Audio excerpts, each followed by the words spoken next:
love dogs. I love dogs too. Glad we're all on the same page. 5, 4, 3, 2, 1. Welcome to the Sarah Andreyko Show. Yeah, thanks so much for joining me this morning. I really appreciate your time. I'm glad we got to get you on the books to talk about what to do in training. So I'm looking forward to hearing from your side of things, your expertise as to what you do and how you kind of work with some pet parents, especially with all of this kind of information out there circulating on what not to do. I feel like we are constantly telling people, don't do this, don't use that, don't do this method. But I feel like just like in dog training, when you tell the dog, don't do this, don't do that, you leave them in this free state where they're like, well, what do I do?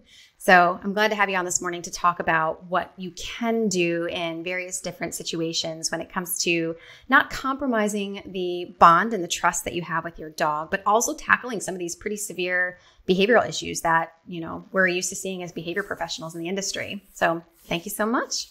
Yeah, well, I'm so glad that you invited me on, and you're right. It really, I think you hit the nail on the head, because so oftentimes the solution for people with problem behaviors is, or at least coming from a positive perspective, is, well, what can we teach the dog to do instead, right? And we're trying to focus on replacing the behavior that is a problem in that context with something that's more productive.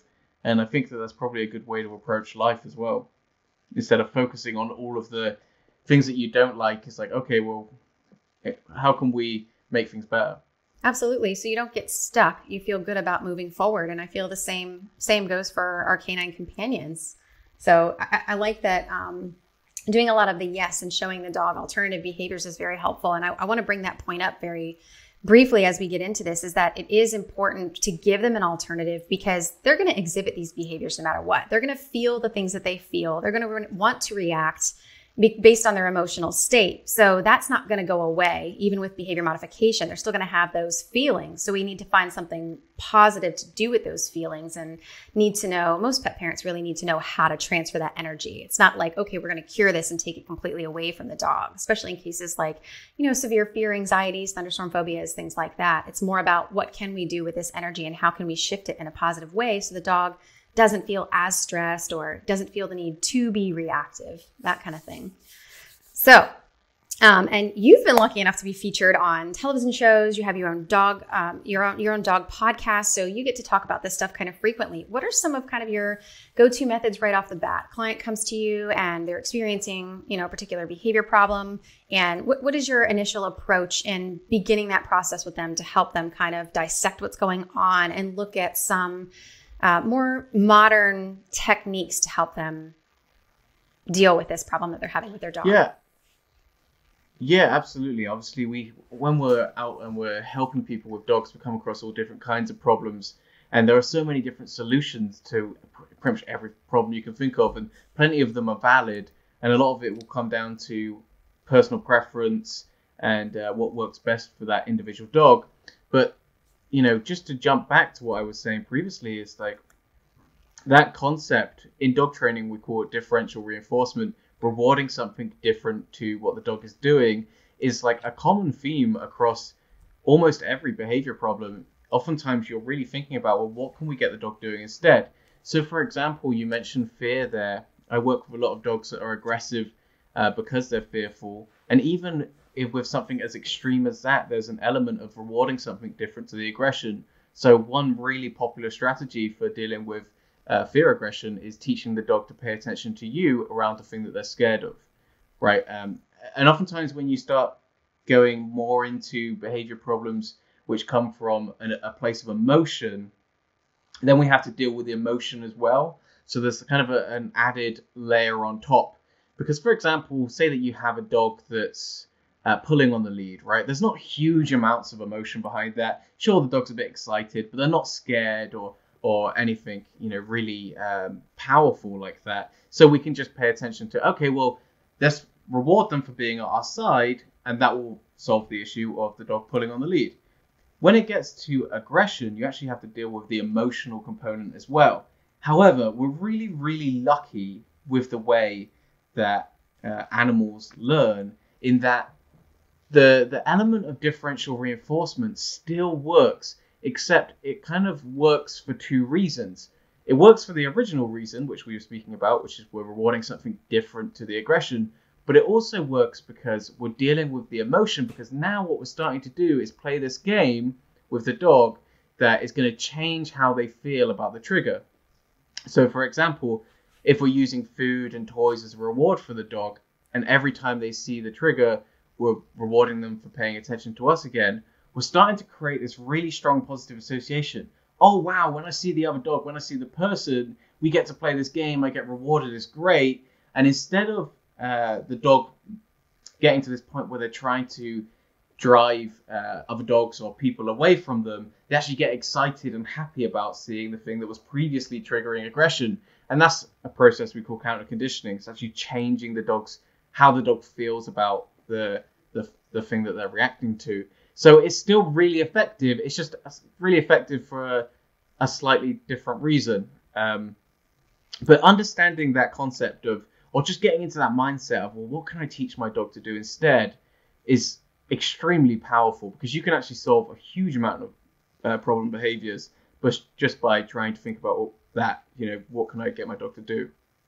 Yeah, I think that's a really powerful thing. And I also think it's so incredibly important to work with a professional through some of these things, because I feel that, at least from, the perspective of some of my clients in the past, they get really frustrated and not understanding how to properly set that up for success. They think, oh, okay, I just feed my dog a bunch of treats, and then I get frustrated that I feel like my dog is only working for food and not for me. So it is pretty systematic. And so I want you to touch on that for a minute, if you can too, about it's not as simple as it sounds. It is a complex behavior, even though we're talking about a very simple complex, not a simple complex, a simple procedure to tackle this issue.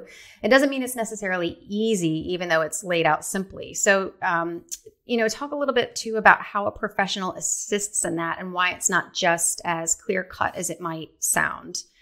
My dog sees a stimulus that's scary, and I give it treats and food reward, and I expect that behavior to change. Yeah, I'm so glad you said that. That is a really key point. There's a saying, which is dog training is simple, but it's not easy. I think it was Bob Bailey that said that. So hopefully I'm attributing that right. And that's very true. It's like with those, especially when we're talking about that kind of emotion-driven behavior, it's really important to have someone guide you through it, because there's so much nuance, right? There's so much being able to read when the dog is comfortable, when they're not comfortable, knowing how to do the setups, even having the facilities to be able to bring a dog or a person that is kind of educated on what's going on into the fray. So it's completely invaluable to have a professional working with you. And I think that, I don't know that I've encountered, I've been working with dogs for a long time, and I can't think of anyone that isn't a professional dog trainer that has seen a dog through aggressive behavior. I mean, maybe there's a bias there in that obviously they're calling me in, but I've never heard of anyone resolving aggressive behavior that isn't a professional and has just kind of read some stuff online and thought, okay, let's give it a shot. At least not without seriously messing it up, right? Because you can actually do a lot of harm as well. There's a phenomenon that we sometimes encounter, which is sometimes people will call it like a zero dog. And what that means is it's a dog that has learned not to show body language that they're getting stressed just before they react or they bite. And that's because oftentimes what people will do is they'll start punishing aggressive behavior, and the dog learns, okay, I better not do that stuff. And then you just go from a seemingly normal looking dog to that explosion of aggressive behavior. So you can actually make the situation much more dangerous. There's lots of different things like that where you can accidentally make things worse, even if you're well-meaning. I mean, I know for me personally, that's what happened to me when I first got my first puppy, who was very nervous about other dogs. And everyone was saying, and everything that you read online, you got to go out and socialize your dog. You got to go out and socialize your dog. So that's what I did, except, and maybe this seems obvious when I say it, but it wasn't obvious to me at the time. I didn't consider that there's a difference between him having a good time and having a bad time. I just thought that if I get him around other dogs, that's what I need to do. Unfortunately, I was getting him around a lot of dogs that weren't being very nice to him. So I went from having a nervous dog to having a really aggressive dog. So, there's lots of mistakes that can be made, and having a professional that guides you through it is really, really important. And actually, that's sometimes can be one of my gripes, Sarah, of professionals at times. It's really important for any professionals listening to this that you guide people through the process. It's not enough to just write it in a behavior report and expect people to understand what counter conditioning or systematic desensitization protocol is. Like, I think as a dog owner, you're expecting to be guided through the process in person with someone showing you how to do it. That's really important. So yeah, just as a side note, you're probably already thinking, Sarah, God, this guy doesn't shut up. You're my guest. You're supposed to be the main person talking. Nobody wants to hear me. Well, I'm used to interviewing people. Oh, I know. I was going to say, this flip-flop for me, being the one asking questions, was really bizarre. Half the time I just stare at people like, what else you got to say? No, just kidding. But I want to stay in this moment for a minute, because I'm telling you, client after client after client that I've worked with has said, oh, my dog's had professional training, but doesn't know an obedience cue to save its life. Oh, really? Show me. Okay, show me some of your cues. Sit down, stay, heel. And the dog's like, I'm going to go over here and look at this. Or I'm not interested in what you're doing. I'm more interested in the new person or the novel item. And so there's a lot of, I feel like some dog trainers, some professionals, and it seems to be a lot of them, are so good at what they do that you can make the dog work beautifully for you, and you can have all the success while the dog is at a board and train or while you're holding the leash. But then transferring that knowledge and information, I feel like we're falling short significantly, because once you hand over the leash again and the owners are like, I don't know what you did or how to replicate that. And then all of that work that went into the dog just kind of falls by the wayside, because the dog has its own set of rules. So I work this way for this person and I work this way for that person. And it's one of the reasons I'm always like, everyone in the household needs to work with the dog in all areas so that the expectations are clear. It's not just based on who has the leash or who doesn't as to which rules I'm going to abide by at this moment in time. So I definitely think there's a lack of that transfer of knowledge for owners to be able to understand what to do moving forward. A quick little 20-minute go-home session after a 6-week board and train is not going to get more than just the top line understanding of what's going on across to the owner. And I think owners are sometimes embarrassed or ashamed about it. When you say, like, socialization, you brought up, you need to socialize your dog. Okay, what does that mean? They don't want to say, oh, does that mean they just play with other dogs? Well, no, it also means you work around other dogs and that you work on your focus with your dog when you're with your dog. And then they're not necessarily nose to nose interacting. So it's much deeper than just the overlying term itself. And so when trainers are relaying this information, you need to socialize your dog. You need to reward your dog. What does that mean exactly? They want to hear specifically what that means. And I think oftentimes they're embarrassed to even ask about it. Yeah, I guess what I'm getting at really is, there's a term that's kind of cropped over the last few years, which sounds a little bit derogatory, but I hear people kind of whispering about it, and people saying that, there's a group of trainers / behaviorists which get called clipboard trainers, right? And what that means is these are people that go into people's houses. You've got the clipboard, you've got the full, you write the 20-page behavior report, but you never actually show the person anything, right? Your dog has fear aggression. You need to go through a systematic desensitization and counter conditioning process. I'll write you a 20-page report, but never shows anyone anything, explains what those terms mean. Just giving someone, they might as well have bought a book, right? There's no transfer of information, as you said. It's absolutely crucial that trainers, behaviorists, whatever term you want to call yourself, I know behavior consultant is more popular in America, actually. You need to actually show people what to do. So I just see a lot of that as someone that works with a lot of aggression. I get clients that are frustrated because they've been to, we call them behaviorists, you call them behavior consultants, but they've been see a professional and they've never done setups. They've never got out there with a stooge dog or a stooge. They've never actually practiced anything. And that's a great shame for me. I think that's something that we need to do better at actually doing with clients as an industry. Yeah, how do you expect the client to be able to put it to practice if they haven't been shown the way to put it into practice?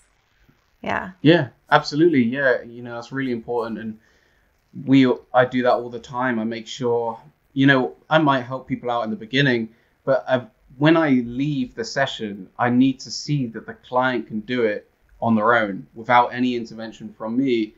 Because if they can, then it's going to be a problem. In between sessions, they're not going to be able to follow through with whatever the plan is. Right. And also even things like you mentioned earlier, the the zero dog where there isn't the warning and there's the animal that all of a sudden just snapped out of nowhere. We don't know what happened. For owners to understand what the dog is actually communicating, I think this is a highly practiced skill. It's not something that's intuitive to us as humans. We are used to human behavior and reading other humans based on how we think and how we feel. And when it comes to another species, that just doesn't translate well. That doesn't work. So oftentimes owners are missing very subtle signals or subtle cues that need to be pointed out so that they can start to practice and see those in the future with their dogs in different settings. And then just really get to know their dog's personality even more so. Not the personality they want their dog to have or the wishes that they have about how their dog feels or what their dog's emotional state is because of what they want. Rather, what's actually happening right in front of them. So being able to kind of shave away some of that bias and at the same time kind of open their eyes as to what the dog is actually communicating. And without a professional, I just don't see that, kind of coming to fruition on its own, so to speak. Yeah, no, I completely agree. I think, I certainly wouldn't want to be a dog owner trying to work through something like aggression on my own. There is an element of skill there that is not going to be learnt, in a short amount of time, and there's great benefit to getting someone in to actually show you and be able to walk you through that stuff. And you were talking about body language there.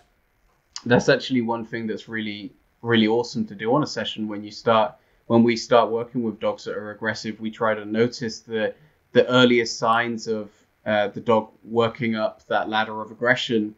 And oftentimes individuals can have certain, almost like poker, like where people have like a poker tail, right? Like you can have like a dog that has a very predictable routine of aggression that maybe someone that isn't a professional wouldn't pick up on. For example, I've worked with a Labrador that had dog aggression, and every time it would start to get worked up, it would do this thing where it kind of like puffed its cheeks out, because it goes like that, and almost like a bear, right? They'd never noticed that before, but once you point that out, then they can see it, and then they can predict or see the reaction coming, as opposed to being totally surprised by it. So dogs tend to have like little, almost their favorite body language that they go to. And if you can identify that, you can make it easier for the client, and they don't necessarily have to learn every piece of dog body language in the world. They just have to learn their dog's pattern, or the way that their dog tends to progress. Yeah, and that's important too, because different dogs, just like you mentioned with the lab, they all have different ways of expressing. I'm trigger stacking. I'm starting to get a little bit more worked up here. My anxiety level is going up. My fear level is going up.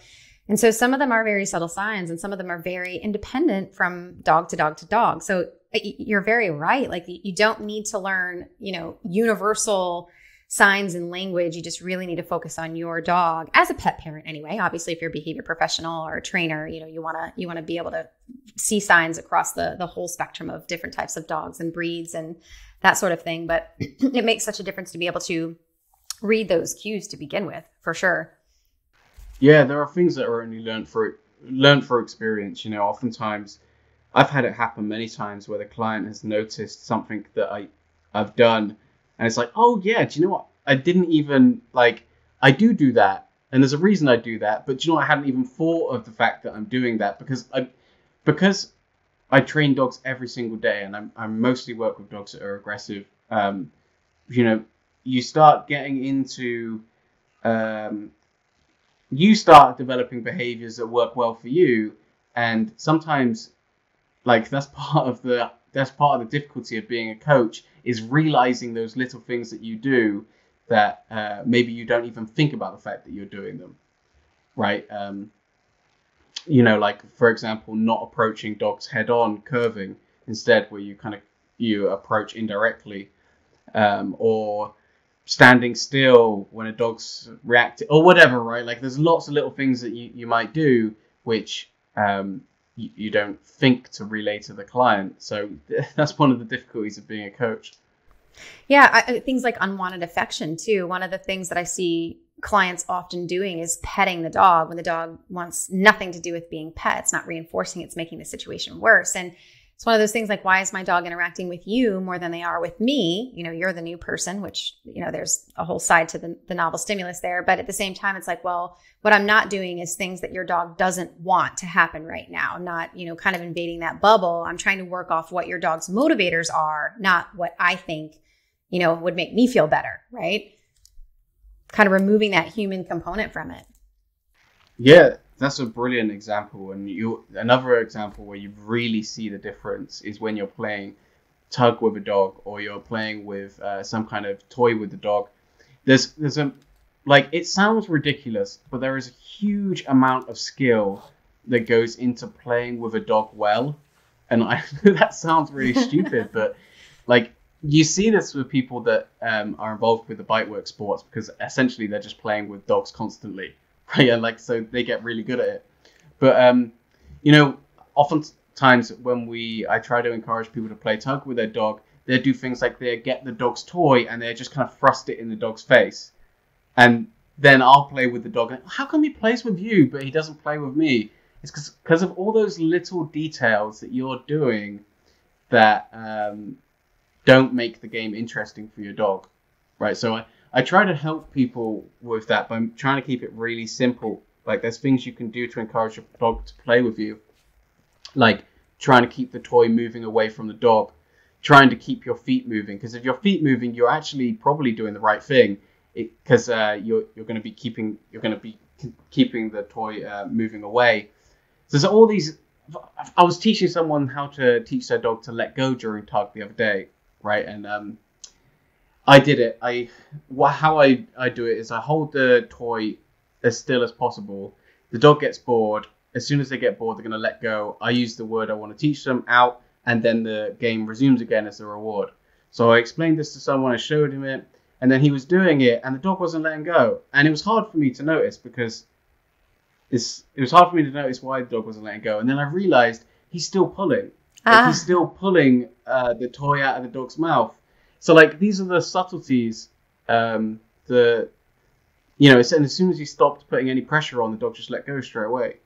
But this is why I love this job. It's just educating people, and it's a great job. It really is, teaching people how to play with dogs. Yeah, right. Never thought there was a need for that, but there is. Yeah, it's never boring. A client said to me the other day, training really is just like structured play. And I was like, do you know what? I've never I'm stealing that. I've never heard it explained like that, but it kind of is. You're just kind of playing with the dog, but in a structured way to teach them the things that you want to teach them. Yeah, it's like teaching kindergarten. It's the same thing. It's structured play. There's an agenda, but we're going to make it look like it's just all fun and bubbles and games, right? Yeah, that's a good way of putting it. Yeah.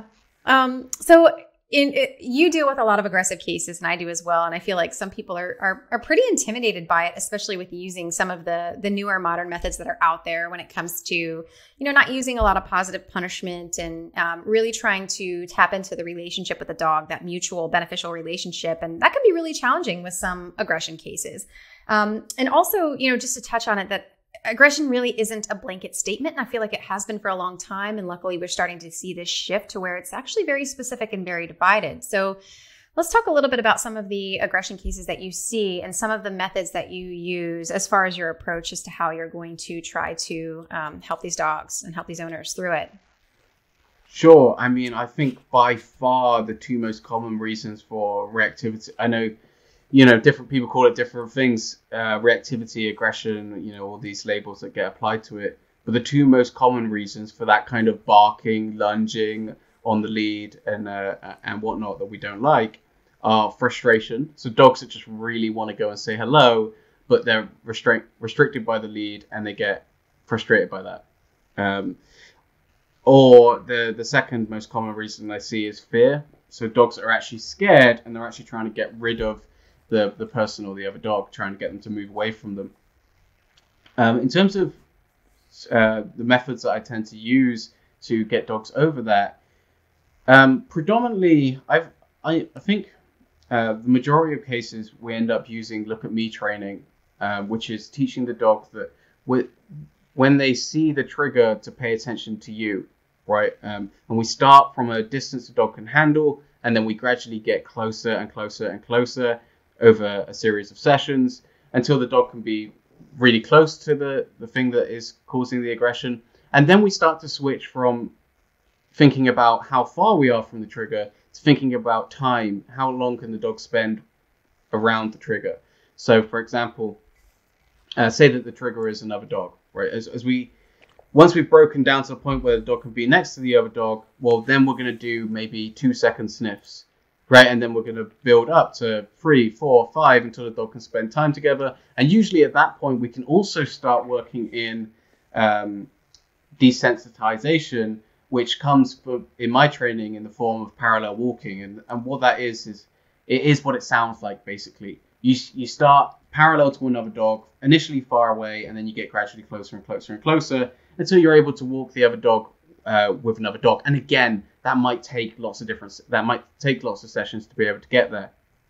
And it really depends on the dog, because sometimes we have dogs that really, really struggle with the reactivity in the beginning, but do really, really well with the parallel walking from the get-go. And sometimes we have the opposite. So these are things that you tailor towards the dog. The other thing that I've been experimenting a bit more with recently is constructional aggression treatment, which was developed by Kelly Snyder and Jesus Rosales Ruiz. Kelly's got a book called Fierce Dogs Friendly. I had her on my podcast recently, but I've been experimenting with that a little bit, and that's a slightly different approach, because instead of using food rewards or toys, you're actually rewarding the dog with the trigger moving away from them. So it's slightly different. But, we're kind of getting back to what you were saying, Sarah, which is this is why you need a professional. Because I'm sure dog owners are listening to this and thinking, wow, this is a lot of technical terms. And trying to knowing to have the option, right? Because I've worked with a lot of aggressive dogs. I know that if we're struggling with look at me, we can go to parallel walking, we can go to constructional aggression treatment. I know when to switch and what to do, when to push, when not to push. And you don't know that unless you've worked with a huge amount of dogs. There's times, I had a case recently where we're about 5 sessions in. So that's probably about 5 hours of training. It was a more extreme case. And then at the beginning of that 5th session, the dog was reacting from a distance, but it was clear to me that there wasn't emotion behind it anymore. It was much more just frustration. So we weren't dealing with a dog that was really showing much in terms of aggression. They were actually just starting to get frustrated and almost habitually barking, right? So I said to them, bring dog closer, bring dog closer, bring dog closer. And all of a sudden, we've gone from having to keep the dog maybe 30 meters away to them standing right next to each other. Now, if you aren't experienced, you're going to see the dog reacting 30 meters away, and you're not going to want to bring them closer because you're thinking, wow, my dog's still reacting. You could have wasted another 5 hours easily continuing to break down distance, right? So, it's really important to have someone experienced to guide you through it. Yeah, definitely. Well, and that expectation factor too, when you're talking about parallel walking and that's a gradual process. If you simply say to a client, okay, we're going to do parallel walking, we start at a distance and then we work our way in, often that can be perceived as in the same session. Okay, so however long it takes, if we have to do this for an hour and a half, meanwhile, your dogs are getting overly tired and they're done and they're ready for nap time because they've been overstimulated, or you're going to push them over their threshold. But I think that's important to understand as well. Something to translate to clients is that just because I give you the scope of what the goal is, what we're going to do, doesn't mean that we're going to do that in one session. In fact, we're going to break it down based on how the dog's progressing or how the dog is responding, and then be able to adjust on the fly, kind of like you said with that dog. Because I think it's very, if you're teaching your clients that, okay, this barking, lunging, biting, this reactivity that your dog is experiencing, we need to give them more distance from the trigger, essentially. And yeah, they can easily perceive, okay, my dog is still barking and lunging, but is it for the same exact reason? Well, let's break this down and think about that. That's something that's very hard for somebody not skilled to be able to process and make the right decision moving forward with the dog. Yeah. There's numerous, we get cases all the time. I had a case recently where this dog had come from dog rescue, and the rescue had said, keep him away from other dogs, he's aggressive with other dogs. And, within kind of like 5 minutes of the first session, it was obvious that he just wanted to go and see other dogs desperately, right? But the way he was showing that was by barking and lunging. And unless you're really experienced, it looks like aggression. But actually, all he does, he just desperately wants to go see other dogs, probably because he's been kept away from other dogs for God knows how many years. Right? He's just desperately socially deprived. And in a case like that, you take it. You don't start off with reactivity training or look at me training. You think, well, hang on a minute. This is a dog that has been socially deprived for years potentially. Let's just start getting him around other dogs, because if we do that, that'll probably solve most of the problem. And if we need to do any look at me training later, it will be significantly easier because that dog's need to be social has been satisfied. They're not so desperate anymore to go and see every dog. Right. So yeah, these are things that come with experience. So in your aggression cases too, I mean, I certainly run into this problem a good bit, but how many of the cases that you work with do you see a huge gap in the foundational stuff, the skill work at home, that relationship and that bond between, owner and dog? Because at least in my experience, and maybe you can enlighten me as to kind of what you do and how you approach to this, it does sometimes impede the reason that they're reaching out. So my dog is reactive on leash to other dogs, or, you get the rare case of civil aggression, something like that. And in order to work on those problems in particular, there's some foundation that needs to be built. So often what I find is that there's a lot of other things that are going on the home front that need attention too, just based on their everyday interactions, whether their enrichment needs for the day, the one-on-one needs for the day, their independent time, whether all those things are being met or not, and building that into kind of your behavior modification plan to where you're not even really touching the reason the client came to you in the first place until you start getting some of this foundational stuff. Or do you feel like you can really kind of bridge those things together and work on them simultaneously successfully? When you say like foundational stuff, what do you mean? Do you mean the lifestyle of the dog, or do you mean like basic obedience style stuff? Both. So everything else aside from aggression. So we'll look at nutrition. Does the dog have adequate nutrition? Is the dog on any medications? Do we have any medical issues that need to be addressed, like pain? Pain is a huge factor when it comes to aggression. So have we tackled those things? Also, what does the relationship with the dog and owner look like? If the owner asks the dog to sit, does the dog run off and do what it wants, or does it actually look at the owner and be like, oh, okay, what are we doing next? Is there any of that happening to where you have a base to build from, that the dog is going to respond to the owner when you're really starting to kind of push the envelope and ask the dog to respond to the owner? Yeah, no, you're quite right. I mean, how often do you see a dog that has reactivity but is beautifully trained in every other area? It's like very, very rare, right? Yeah. Whenever we start a case, the first conversation we're always going to have is exactly what you said. What is the medical situation with the dog? Is there an explanation for this that might be medical? Is the dog in pain? Do they have anything that might be contributing to it? Nutrition is definitely a factor, but nutrition is kind of difficult for us to address in the UK because as behaviorists, we're not really allowed to give nutrition advice, so it gets a little bit like dicey. Another big one is sleep, right? Like, how often is a dog sleeping? Because especially with young dogs, oftentimes we get phone calls from people who's are going for a really rough puppy biting period, which obviously every puppy goes through. It is normal, but it's made significantly worse when the dog isn't sleeping enough. And a lot of people don't realize that puppies are supposed to sleep kind of 16, well, probably more than that, more like 18, 20 hours a day. And adult dogs are supposed to sleep more like 14, 16 hours. So we're talking long periods of the day the dogs should be sleeping.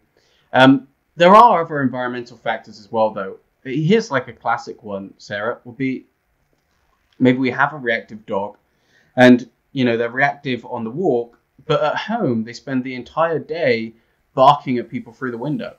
It's like, well, that's really not going to help the training that we're trying to do, right? Because your dog's getting worked up. They're learning that if they bark, the person moves out of eyesight. So these are things that, we need to think about first. And usually that is, that's all contained within that initial conversation. Although there is some prioritization that has to take place. If someone has a dog if someone is pulling their hair out because they have really bad reactivity towards other dogs or people, then we're not going to spend huge amounts of time working on sits and stays, right? Because that's not this person's priority. But hopefully what we can do is get them making some quick progress on the reactivity. And then oftentimes what we'll do, especially recently, is if we can get them enthusiastic about training, then we can push them more towards the fun stuff and the basic stuff. And for us, that comes in the form of classes. So maybe we can get them interested in scent work classes, or maybe we can get them interested in just kind of a general pet obedience class. So there is a sense of prioritization, but I do see what you're saying. For me, it's part of the bigger mission. It's not really just about solving reactivity. Kind of, my job, formally, is to help people solve the problems that they're having with their pets. But the underlying mission really is, hey, how can we get people enthusiastic about doing stuff with their dogs, right? I actually don't really care too much about what that stuff is. I just want people to do more with their dogs. I don't care if they're doing scent work or agility or flyball or anything like that. I just want to encourage people to do more with their dogs. So that's an underlying mission. So hopefully these things like aggression and the problem solving that we do, as much as possible, we try to make that an entry point. Let's solve this problem. But hey, let's also do some fun training. Or maybe we can get your dog into scent work and stuff like that, because that's so helpful for the relationship between the dog and the person, and that dog's whole lifestyle. You were talking about enrichment before, right? Just enriching that dog's life. That's really important for us. Well, I love that you bring that up, because that really changes the experience for the client, the relationship with their dog. Oftentimes when, at least in my experience, when they come to you, they're frustrated, and that bond with their dog is starting to, feel a bit tattered because of it. And so there's this kind of, I'm at the end of my rope. Should I give my dog up? And so you see the relationship really start to degrade. And so if you can bring back that excitement and that reason that you got the dog in the first place, and what kind of activities can I do with my dog? He's not just a fixture in the house that lays around while I work or does whatever, and I feed him occasionally, but how can I be active with this companion? He's supposed to be a companion, and really build that relationship back up by not just addressing the problem that I'm having with the dog, but also by changing my life to involve the dog and have that benefit me in the long run as well. So I love your underlying agenda. That's perfect. Yeah, it's I'm sure that lots of different industries have the same thing. It's there's a lot of people out there that want to lose weight, right? And maybe if you're a personal trainer, you want to help people lose weight, but then eventually at some point you want it to start becoming a lifestyle, right? Like it's not just about losing 10 or 20 pounds. Like it's about leading a healthy lifestyle. And it's kind of the same thing with dogs, where it's like, sure, I'll help you solve the problems that you're having with your dog. But at some point it will be, hopefully, like, I'm not going to drag you into it, right? Like, it's your choice, but I'm hopefully through going through this process, we can get you kind of enthusiastic enough about dog training that you will want to do more stuff with your dog, especially once you've solved like the reactivity issue and you're not dreading going on a walk anymore, right? Like, because you're quite right. I mean, I know personally, I get phone calls and emails all of the time from people that are, they actually, like I had a phone call today from someone that felt guilty about the fact that they don't like walking their dog, right? And it's like, yeah, that's really, really common. And people get to the point where, like, the ugly truth is people get to the point where they actually don't like their dogs. Like, they get to a point where they actually resent their dogs. Most people don't want to admit that. But when your dog is, has all these behavior problems, you feel guilty if you don't walk them. But if you do walk them, it's incredibly stressful. And a lot of dogs have problems in the house as well. And then that's even worse because you have to live with it constantly. So, problem prevention is quite important. But then hopefully we can get to a point where you can actually start enjoying your dog, right? And because most people get a dog because they want a best friend. Like, they want what they see on TV, which is like Lassie and like, I want this dog that's going to be like my best friend and like go everywhere with me and like we can do, it's going to be cool, and then they get a dog and unfortunately for whatever reason they start developing issues and then that dream kind of fades into like, you completely forget why you even got a dog in the first place. Right. Yeah, exactly. And, I find my theory on this is that one of the main problems, one of the main factors to some of this breakdown is that people are social and want to go out with their dogs. But there's such a fail when it comes to leash skills. I don't understand why a nice, easy, loose leash walk is so incredibly difficult. I don't know if it's a history of doing things the wrong way where, the old way was you tug and you pull and you just correct the entire time until the dog figures it out, which we know is not a successful way to do things if that's just stuck. And so people get frustrated with that. But I do see that just basic, simple leash skills tends to be a huge problem and can contribute to things like reactivity too. Because if you're miscommunicating through the leash, obviously you can kind of spring load that a bit too. But why do you think leash skills are one of the more, if you agree with that, why do you think it's one of the more difficult things? Because I think it's a point of contention for a lot of dog owners that want to be able to go places with their dogs. Yeah, I think it's two reasons. I think, firstly, I do think loose lead walking is quite hard, like for dog owners, because there's a level of consistency that has to be had, right? Mm-hmm. Where people tend to make the mistake with lead walking is, well, sometimes I can be bothered to do the training and sometimes I can't be bothered to do it. And then the dog just ends up totally confused about what they're supposed to be doing and we never make any progress.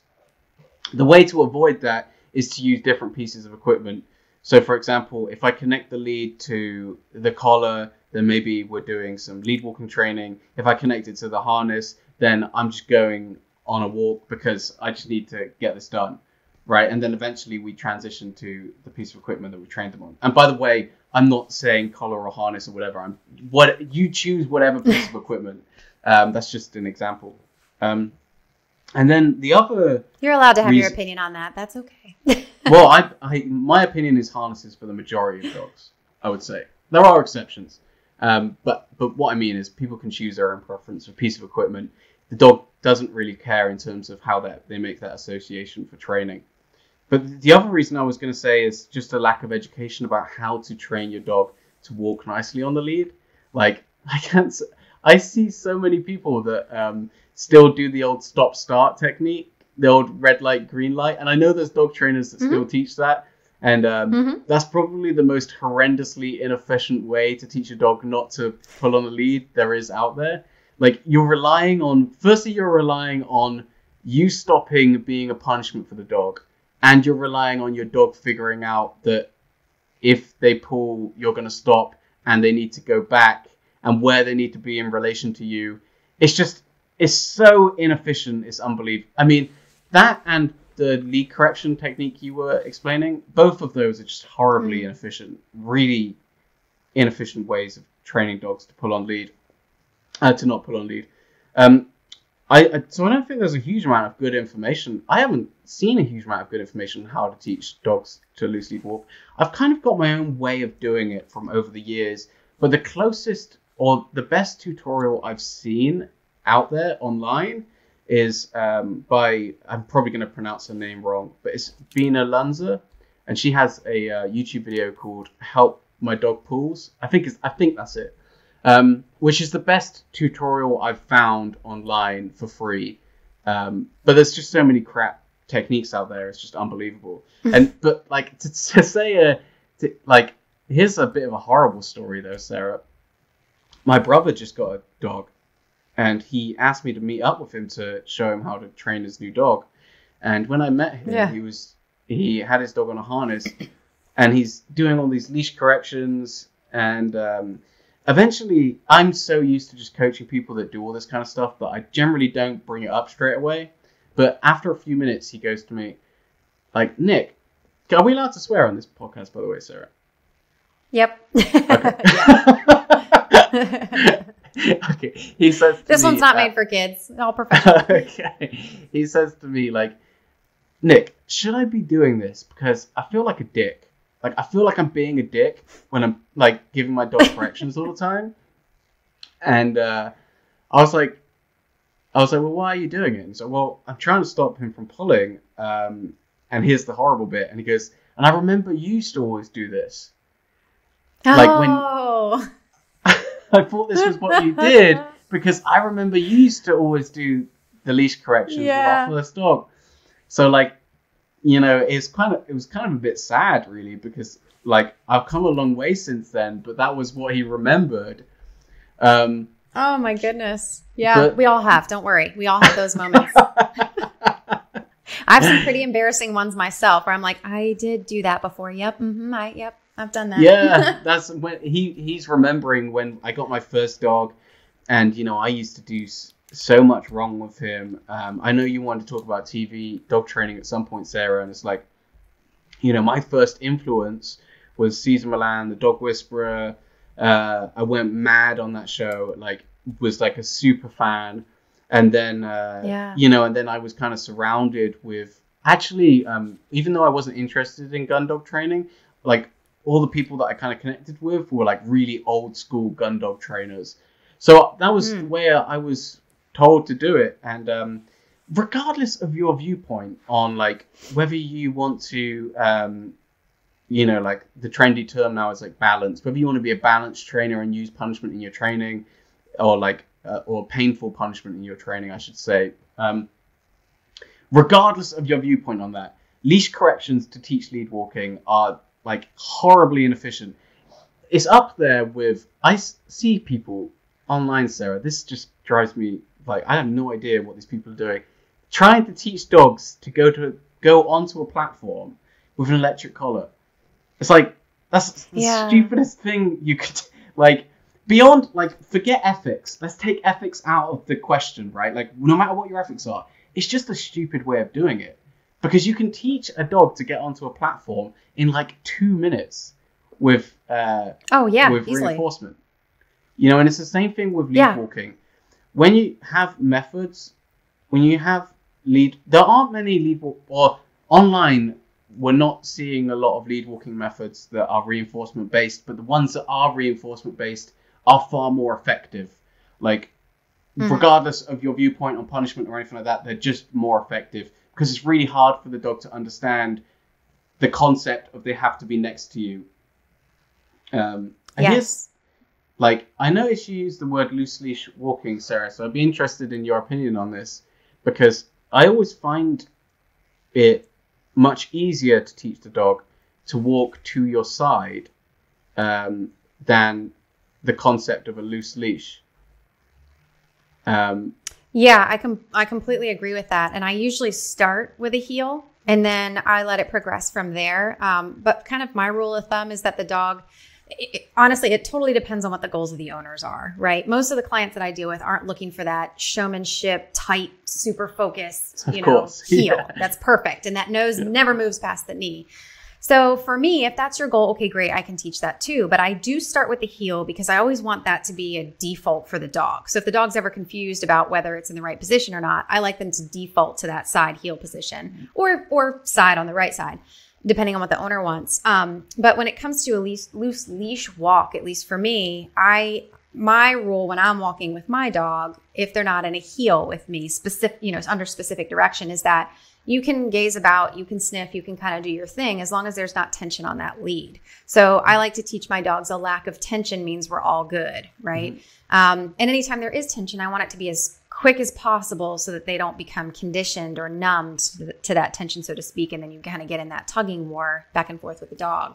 So my definition, personally, just my opinion of loose leash walk is that there's just not any tension. Doesn't mean you're in a tight heel. Doesn't mean the dog is on your right or your left. It just means that you are actually able to enjoy your walk with your dog because they're not, freight train pulling you from out front.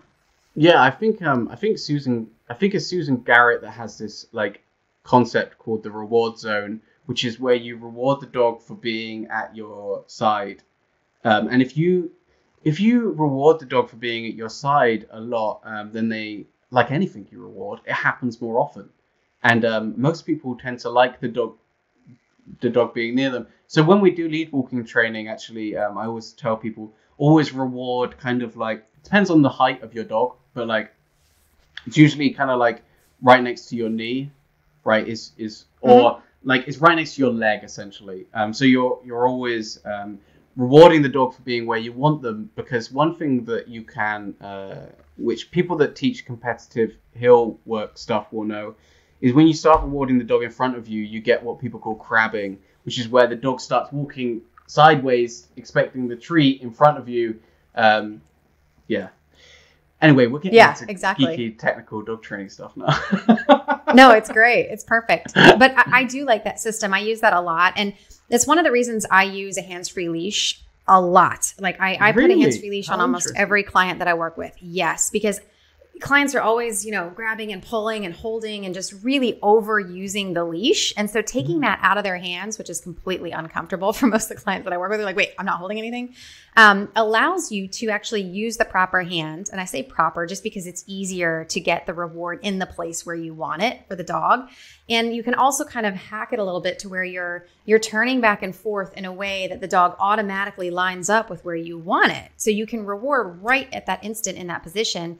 So I love working with a hands-free leash just because it takes the over communication out. Mm-hmm. And I'm old-fashioned. I'm OG. Like I like the original, like one that Dr. Sophia Yin used to use from Pet Safe. It's like, I don't know, $19. Now they have all these fancy like bungee ones and carabiner ones. And I'm like, I like the old school, very simple, like just around your waist hands-free leash. And then I use the, another thing that's just a side note I always talk to people about is that the hands-free leash has a clip on each end. So you clip the, one side of the belt, one side of the dog, for anyone that hasn't used them out there. But I like it for travel and vehicles and things like that too, so the dog doesn't become a flying projectile. You can use it stationary. I get those little eyelets that you just, you can twist into the stud on the wall to work on impulse control, approaching a dog and relieving approach and space.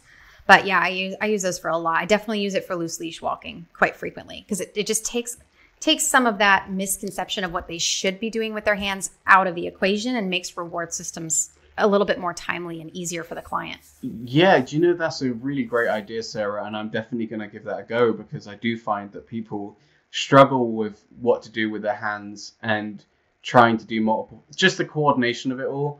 And, that's the same reason that I don't use clickers. Yeah. I just use verbal markers. Like, for me, I just use the word yes. So the word yes means what you've just done has won your reward to the dog. And I just find it so much easier just to say yes than it is for someone to have a clicker in their hand along with the treats, along with the lead. So, it's exactly the same logic. Yeah, I agree. I'm kind of a fewer things to handle and teach as possible. And if you can use your voice, there's a couple of exceptions because I don't really use clicker training either. I use yes or I use good, something like that based on what the owner's kind of already done. Or if it's a puppy, we start one. We'll start with yes. But oftentimes, I've had 2 little Maltese puppies that I've worked with that are just, they have the attention span of less than a gnat and they're all over the place and they have super fast little busy brains and bodies. And because I feel like clients over communicate with their dogs to where they talk in full sentences. Are you going to be a good boy today? Are we going to go for a walk? Do you want to get in the car and go for a ride? Like car, ride, walk. And it's hard to translate that. So sometimes if I have an over communicator or a really tiny little dog that timing is important, I'll encourage them to use the clicker, but I'm the same way. I feel like the more you have in your hands, you're fiddling with a treat pouch and you're fiddling with the clicker. And while you're fiddling with the treat pouch, you're trying not to lure or bribe, but at the same time, you want to reward timely. So yeah, the more that you have in your hands and the more you have to deal with, especially for a client that's learning from, that doesn't have this skill set prior, they're learning a lot of new things, early on. Okay, I have to do this, but I can't do that. And this is how I communicate. And this is how I don't. This is the difference between a lure and a reward. This is how I use my fingers. This is how, it's a lot for people. So I feel like the more tools that you add for them to learn, sometimes the harder it can be. Yeah, I'm so glad you said that about the over communication as well, because that reminds me, that was something that a client pointed out to me recently. I was working with a dog and, I have this thing I'm always pushing, which is trying to get dogs more engaged with people. And one thing that when you say to someone, well, we need your dog to pay more attention to you, their instinctive reaction is to start talking to their dog all the time. Yeah. And one thing, I was working with a dog the other, and something the client said to me was, oh, you actually don't talk to him very much. It's like, I didn't really think about that, but you're right. I'm kind of not really talking to the dog. I'm waiting for the response that I want. And I can be really patient with that. I think it's important to be patient. Sometimes people are so quick to give the dog the answer, right? So usually if the dog isn't very engaged, we'll have them on a long line. Maybe let's say there's a dog in the horizon that they're focused on, right? I'm going to, instead of talking to the dog loads and trying to get them to pay attention to me, I'll just wait. And as soon as they turn back to me, then I can use my marker word, yes. And then I can reward with a toy or with food or whatever I want to reward with. That's really, really powerful. Like, I feel like that's like one of the most underestimated things in dog training. It's like the power of teaching the dog that the thing that is ordinarily a distraction, like a dog in the distance, is the signal to pay attention to you. Like, that just is like the biggest game changer ever, because now when you practice that a lot, when you go to the park, instead of all these things that were ordinarily a distraction being a distraction, now they're actually working in your favor, because it's like the world is telling them, hey, pay attention to him, right? It's like all these things that would ordinarily be a distraction for most dogs become cues to pay attention to you. And I've done the same thing with because I work in the city quite a lot. Sometimes in these city parks, people will go to the park and they can let their dog off leash here in the UK. But what the dogs will often learn is to run around and look for distraction, picnickers, other dogs, whatever, to run around and just create their own fun, right? And you end up with this dog that has learned that the park is somewhere to do this activity of running around, finding other dogs to play with, finding all these distractions.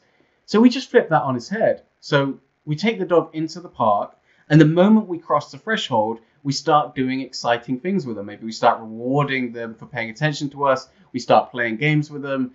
And then maybe we do that. Maybe we only do that for like 2 minutes, right? And then we walk back out the park. We do that for a week. And then at the end of a week, when you start walking into the park, instead of your dog anticipating going to look for distractions, they're now anticipating the games with you, and now you have a dog that's way more connected with you, and we've changed what the dog is expecting in the park. So there's lots of these little tricks that can be done with engagement, which I think are really, really valuable. Yeah, I agree. And the thing to keep in mind, and I think it's another one of those points to clearly communicate with clients too, is that for example, your park example, your dog has a habit of doing something. And now we're going to kind of break that habit and build a new habit. And that can be a lot of work. So I think that communication is really important to be clear about that and to put it in a way that owners can say, okay, what's the last habit that I tried to break and how difficult was it? And, kind of putting some humanistic characteristics into that pattern to realize what the dog is actually going to be going through while they work through this to really help provide that patience needed to see that progress. And the other thing I want to mention too is keeping those sessions short. I like that you mentioned that too. Oftentimes we block off 1 hour of time to go out and work with a client for an in-person session. And I always tell my clients, I don't expect you to work for an hour. When you're working with your dog 5, 10, 15 minutes at a time, an hour is a long time to work with a dog. So this idea or this perception that we're going to go to the park and we're going to do this for an hour and we're going to completely exhaust the dog and he's going to be completely confused and frustrated. Sure. For those in-between times when you're not with them to be super clear about that. Because, perception is really key. We looked at, earlier we had chatted before about the use of different tools and the use of trainers that use these different tools, but trainers that are professionals using these tools in very specific manners. But if you put what you do out there, like if you are, we are the social media world now. So as a dog trainer, if you're showing, the use of specific tools, you have to remember that your audience of pet parents is going to see that and want to emulate that, whether they have the ability to do so or not.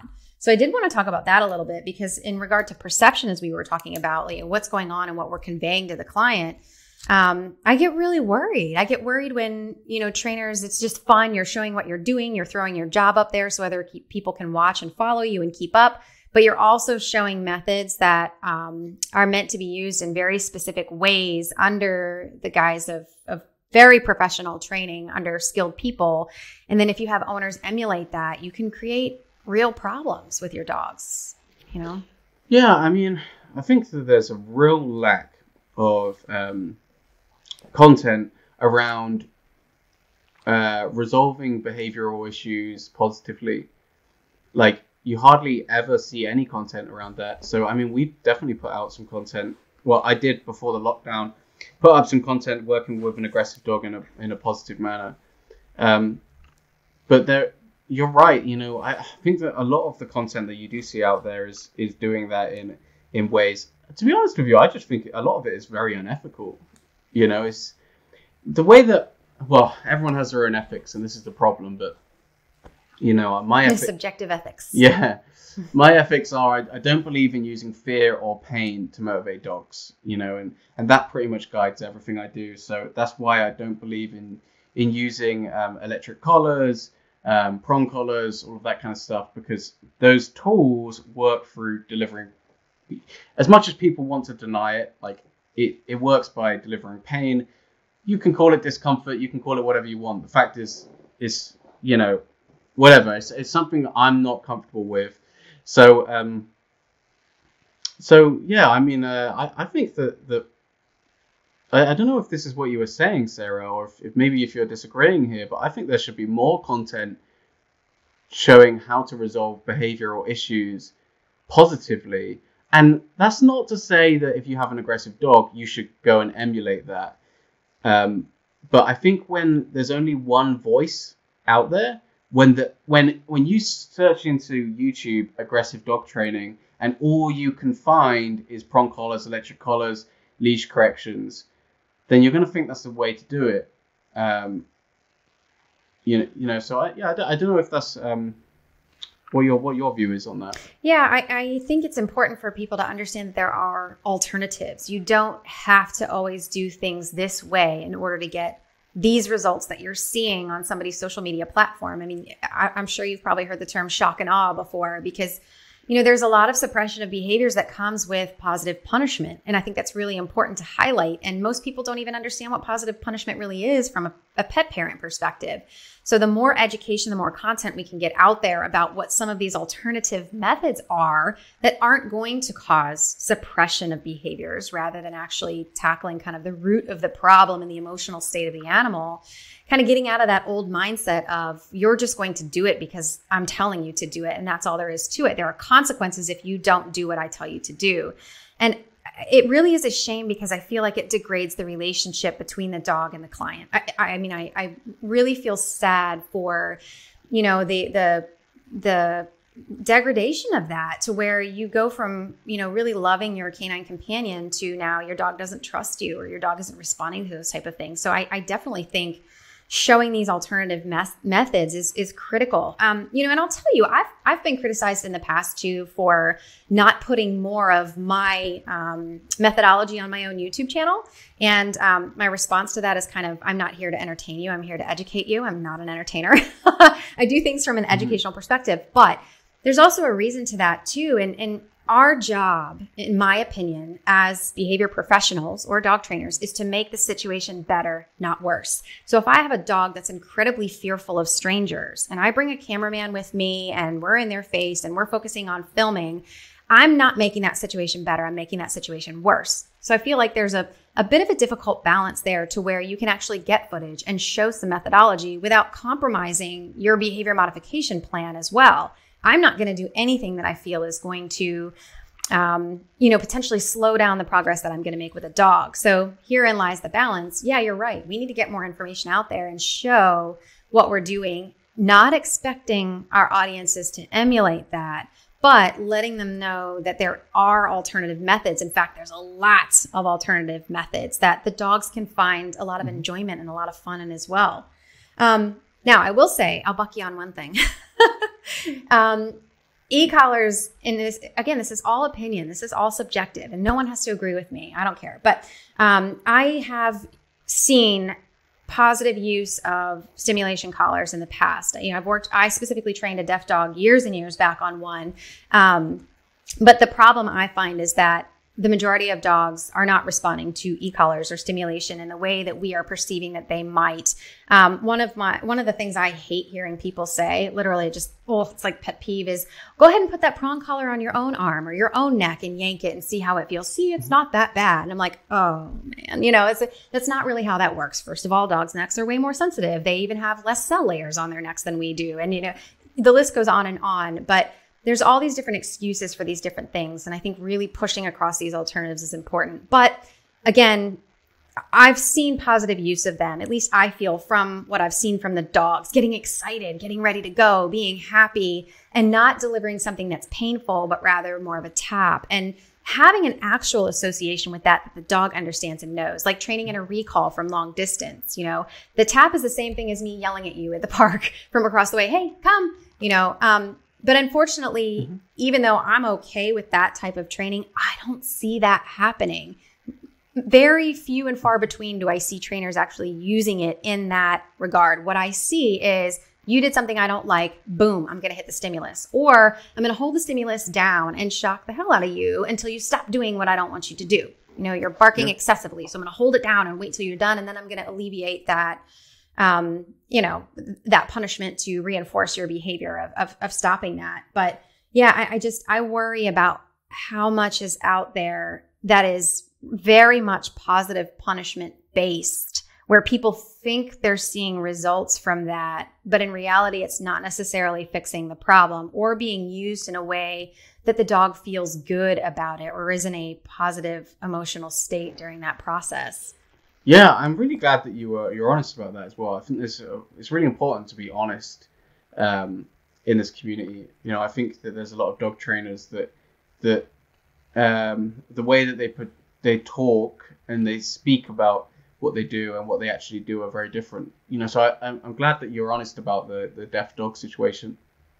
I think obviously the deaf dog thing is like, I think that's kind of a known. Like, a lot of people will use electric collars to work with deaf dogs. Obviously, it's hard to approach the subject without getting too geeky. But when you use the electric collar for that purpose, there's an element of counter conditioning that has to happen, right? Like, you have to get the dog used to seeing the stimulation as a positive and not a negative. And in that, I have two kind of questions, because I think you're right. In many ways, there's nothing ethically wrong with that once you've done that counter conditioning, right? My question would be twofold. right? Like, why not just do it with a vibration collar, which potentially is going to be less aversive? Hey, maybe it's not. Depends on the individual dog. But also, I feel like there's such a specific use case for most dogs. Like, for most dogs that aren't deaf, or really for every dog that isn't deaf, you can achieve the same thing with a whistle, right? Like, you can achieve the same cue response. Like, I don't need to put an electric collar on my dog to get the recall at a distance. I can just blow a whistle, or I can just yell, or I can whatever. Sometimes with the electric collar, I think that we can get dragged into these like hypothetical situations where it's like, well, is it okay if, which is why I think generally we come down to these blanket statements, because it starts to get really silly. But you're right. There's it's not always black and white, right? That deaf dog situation is probably a good situation where maybe that was the best solution. But you were talking earlier about we have to be careful about the information that we put online, because sometimes people don't. Hey, maybe they see the video of you training the deaf dog with the electric collar and think, oh, great, I teach a recall with, this is how I do it. I get the electric collar, and they don't realize, well, actually there's a specific reason we're using this. There's a specific protocol that we've gone through to make sure that this isn't something the dog dislikes. Yeah. So, well, and I'll tell you, even, and I'm a member of the IABC, and now they have a review committee. So if you ever even think about using an e-collar on a dog, you have to go through the review committee first, which, whatever, I'm fine. But I will tell you that like 99.9% of the time, I would not use an e-collar in training. And if I do, for whatever reason, if I have a deaf dog, or a blind dog or something that I'm working with, and I feel that that's going to be valuable and the dog is going to perceive that as something positive in regard to our relationship together, you're not going to see me doing it. I am not going to put that on social media, because that's a one-off. And the last thing that I want to happen from a perception perspective is someone to see me training that way and think that that's the way that I train. And that's what they should do too. So for those rare one-off situations where I may potentially do something like that based on the individual dog that I'm working with, you're not going to see that, at least from my perspective. I'm not going to show that off, because that is perception. One of my clients is going to be like, oh, well, this is what you did, so I'm going to do it. No, don't do that. Yeah, that's really important, sir. I'm so glad you said that, because it's not just electric collars either. We, I think just as people, like almost human nature, we get really obsessed with these like really rare situations. Like, I've seen people talk about things like some of the protocols surrounding choice, right? Where someone will tell a story about this like 1 in 10,000 situation where it was really important to use this protocol to start getting the dog working, or the animal working with them again. And then, like, you'll start seeing posts cropping up on social media, people doing the same thing and like relaying that. It's like, no, like they were doing that for like an incredibly specific reason, for an incredibly rare situation. It does not apply to every animal ever. And I'm not like, without going into all the stories and stuff, I'm not saying anything necessarily bad about giving animals choice, because I think there are some situations where that's really helpful, like the story that this person relayed. But you have to be careful about drawing bigger conclusions from very rare events. Like, it's really not helpful. But it's so much sexier to talk about like the really rare situation that this occurs in, as opposed to, well, why don't we just get really good at the 99%? Exactly. Right? Or talk about that. Well, and to your point too, even the overgeneralization of using some of these things, like some of this stuff is rare, but I think about, some of the ads that I see from different dog trainers where it's, I can fix this in 5 days guaranteed with any dog. And I'm like,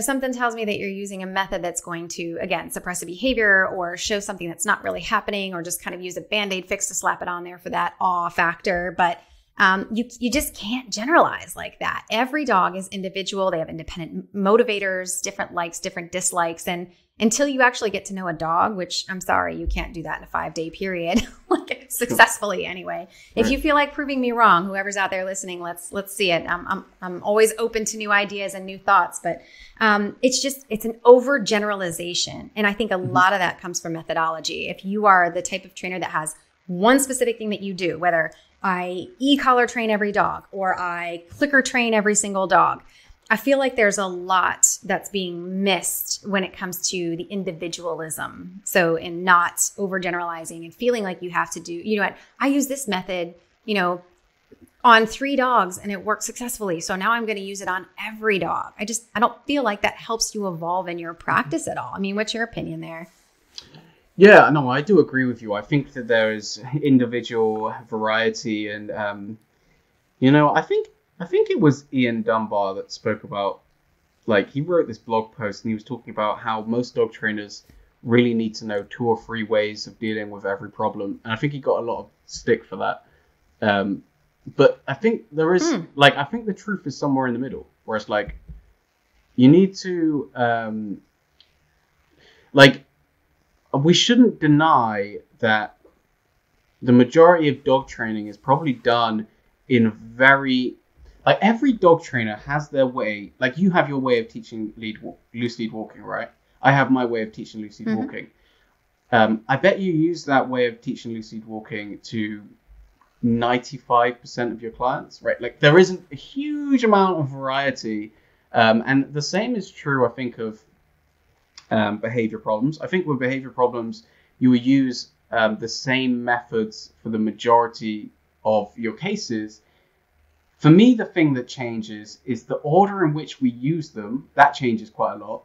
And also the kind of the details of the method, right? Like, because I could say I use Look at Me training for like maybe 95% of my cases with aggression, but maybe I use it towards the end of training. Maybe I use it at the start of training. Maybe I start at 50 meters away. Maybe I start at 10 meters away, right? Like, there's so much variety within the method. So, like, I just feel like the truth is somewhere in between, you know, where it's like. That's a good point. Yeah, absolutely. And thinking about some of the ways that I tackle things too, there are, you know, there's always these check boxes that I want to meet, and those remain the same. You know, you were talking earlier about like foundational things like nutrition and medical concerns, and so we're always going to check those boxes no matter what. So I think you're right. It is kind of right in the middle. There are things that you have that are go-to for specific behaviors, or you know, really kind of trying to adjust those behaviors. And then sometimes there you have to really kind of weave in, you know, what's working for that individual dog. And yeah, timing with placement. Maybe, you know, with dog A, you start right off the bat working with those loose leash skills, right? You want to get them less reactive on leash, so you start with that. Or you have a much bigger problem that needs to be addressed immediately. And so, you know, things like loose leash skills or any obedience type things are put well on the back burner. Yeah, and just adjusting according to that dog. But yeah, you're right. Using a lot of the same type of methods anyway, from case to case to case.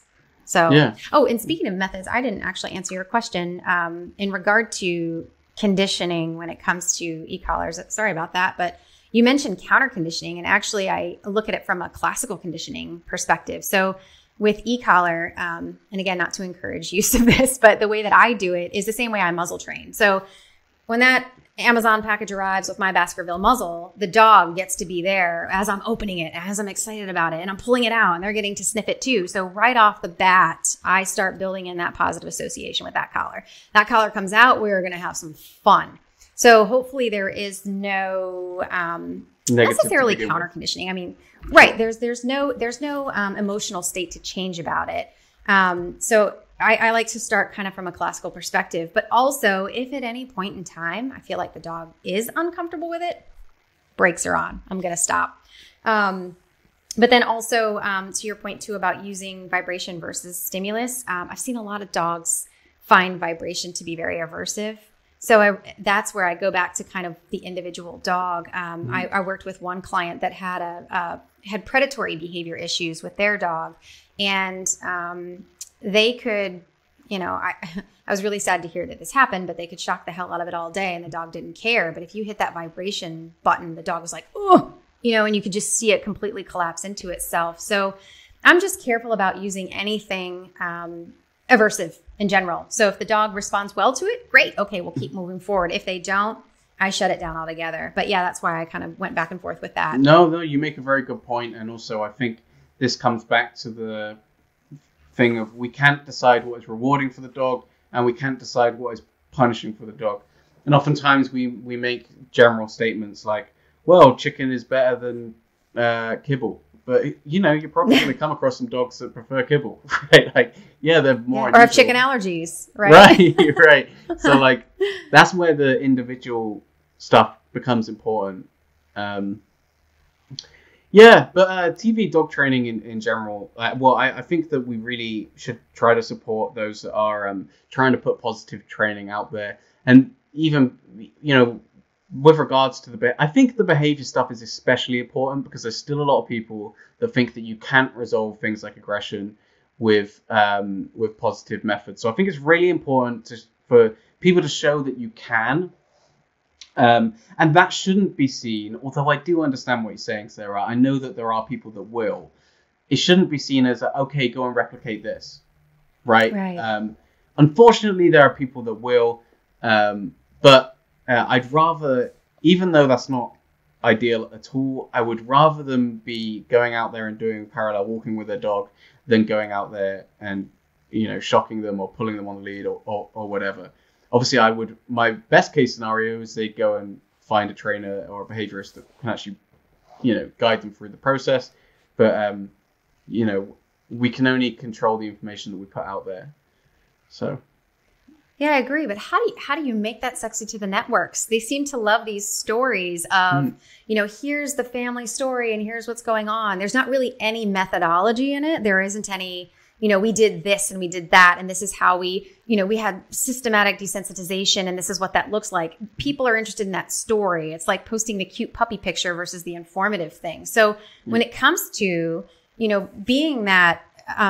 being that figure, having somebody that can fill that role from a TV perspective, how do you make that attractive to networks? Because it's a completely different process and they just don't seem to be picking up on stuff like that. Yeah, I'm like a lot of people make that argument that, positive dog training isn't sexy. And I used to always think that, but I'm not so sure anymore. Having worked in TV, I think that what's really going on is that TV networks just really aren't, like, the idea of, like, hiring a positive trainer or hiring a balance trainer, like, it's not even in the, like, that's not even in the thought process at all, right? Like, we're not even thinking about that. What we're thinking about are, how good is this person going to be on television? How charismatic are they? Do they fit what we're trying to achieve here? Right, and that's why you see people like Cesar Millan on TV, who's very charismatic.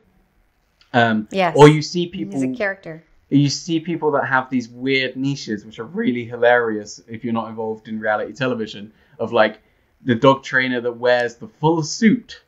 Oh yes. Or like even Victoria Stilwell. Like obviously we all love Victoria Stilwell, but she had to start out like in this dominatrix outfit. She had her dominatrix outfit. Yeah. You've got to get their attention somehow, right?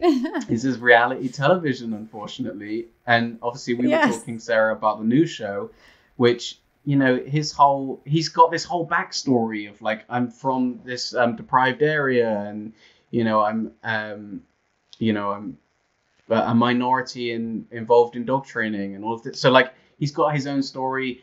Like, this is what TV loves. This is what reality casting departments love. They want the quirky story.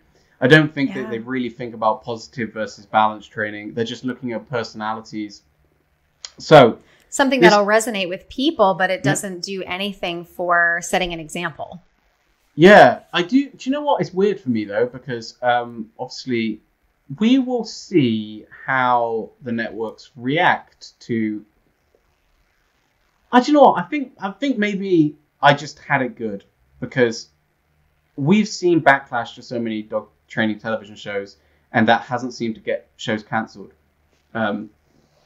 But when I did the Amazon TV show, like, they were super, super conscious of making sure everything was done in the kindest way possible. So I don't. I think maybe I was just spoiled because they were very aware of that kind of stuff, but I'm not sure that other networks are. Because otherwise you would think that with all this backlash, we would see shows get cancelled for using clearly unkind methods, and we don't. And what seems to be the metric that matters more than anything else is how many people are watching the television show, right? If people are watching it, then we're going to keep making it. If they're not watching it, then we're not going to keep making it. And that's why it's kind of frustrating sometimes, because I feel like as a community, like the time that the Canine Intervention show came out, like I think it kind of put me in a bad mood, because that TV show came out at the same time as Chirag Patel's show in the UK. So I know that this is different because you don't get it in America, at least yet. Hopefully it will cross over there. But like Chirag is way too... I've never spoken to Chirag about this, so this is not coming from Chirag. from my perspective, it was like Chirag's show was not getting spoken about very much. And all of the positive trainers were spending all of this time learning about canine intervention. And it was like, I just really wish that as a community, we would get behind the positive training shows as much as we kind of criticize. Complain about the others. Yeah. So, like even the pack, right? I think that there were bigger issues for why it got cancelled.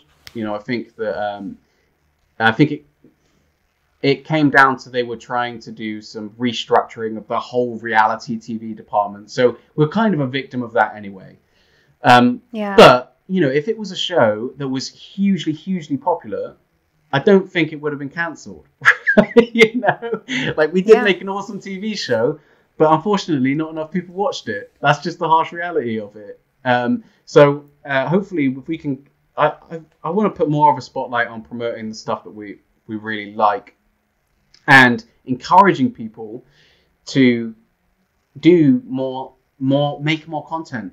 Like whether that's uploading to YouTube, TikTok, any kind of social media, or whether that's actually getting involved in the TV world. Because from my perspective, I have not seen oh no, we're not going to cast a positive dog trainer.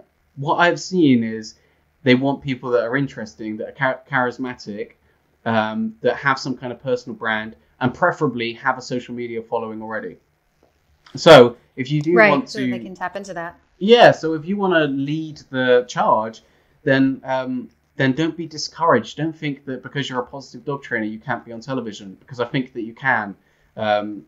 We just have to hustle. We just have to put up content and, get our stories out there and they get picked up. Yeah, get in front of it.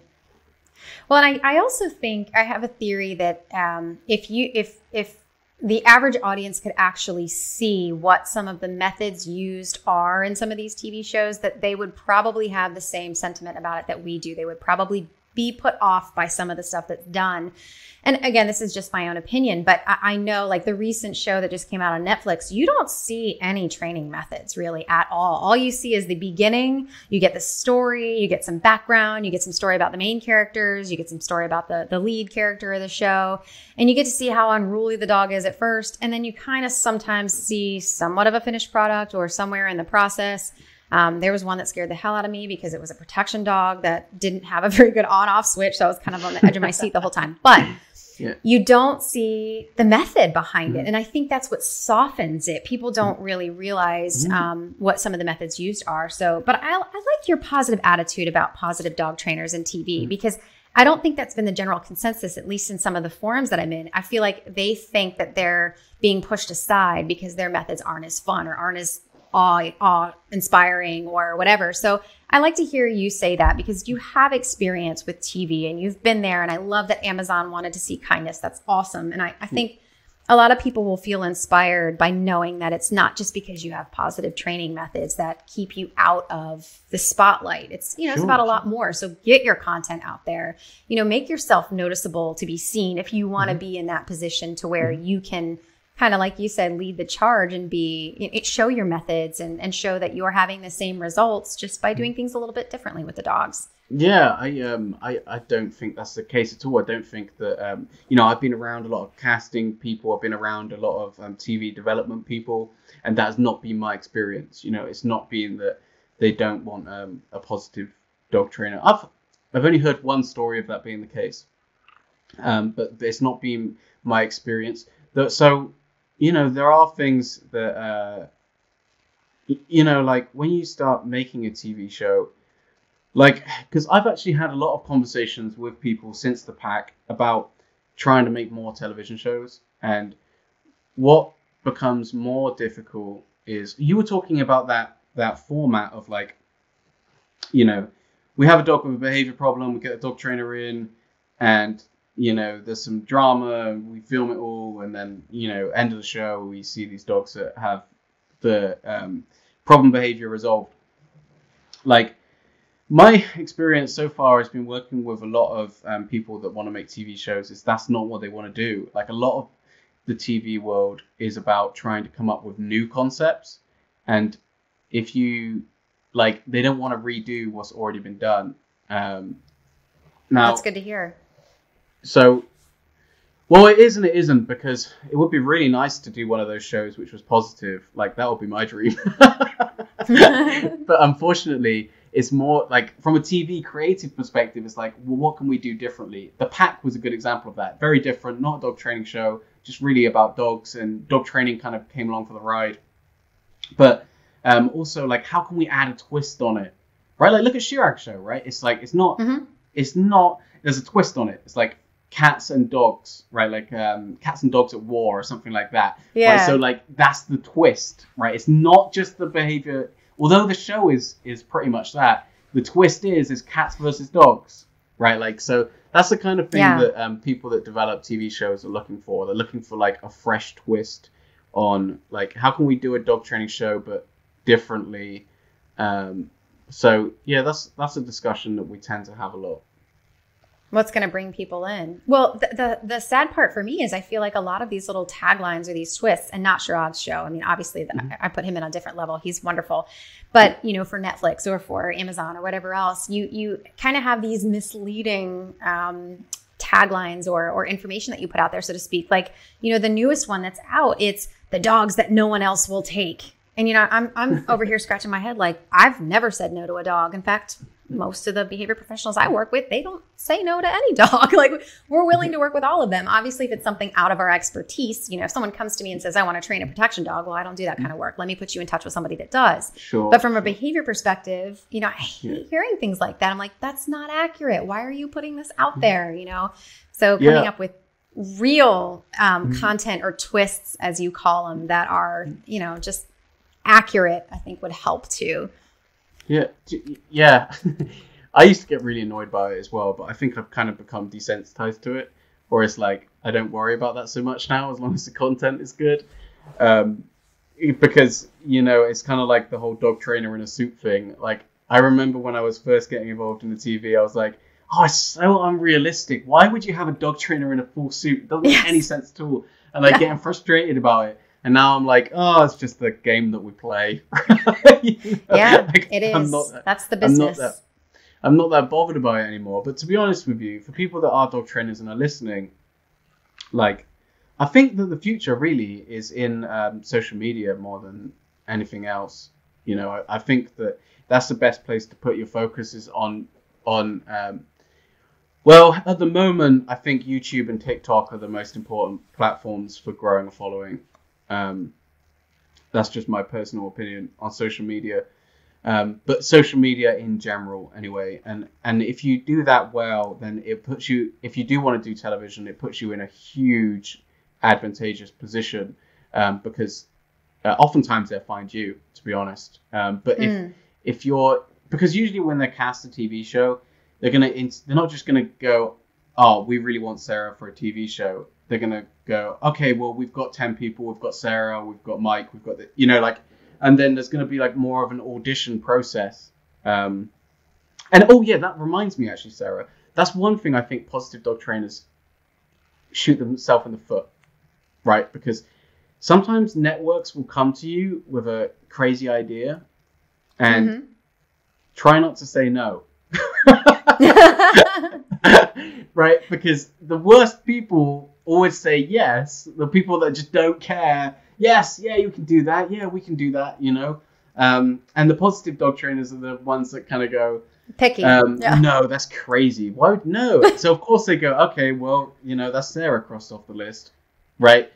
You got to, you got to try and like shape it in the direction that you want to go, right?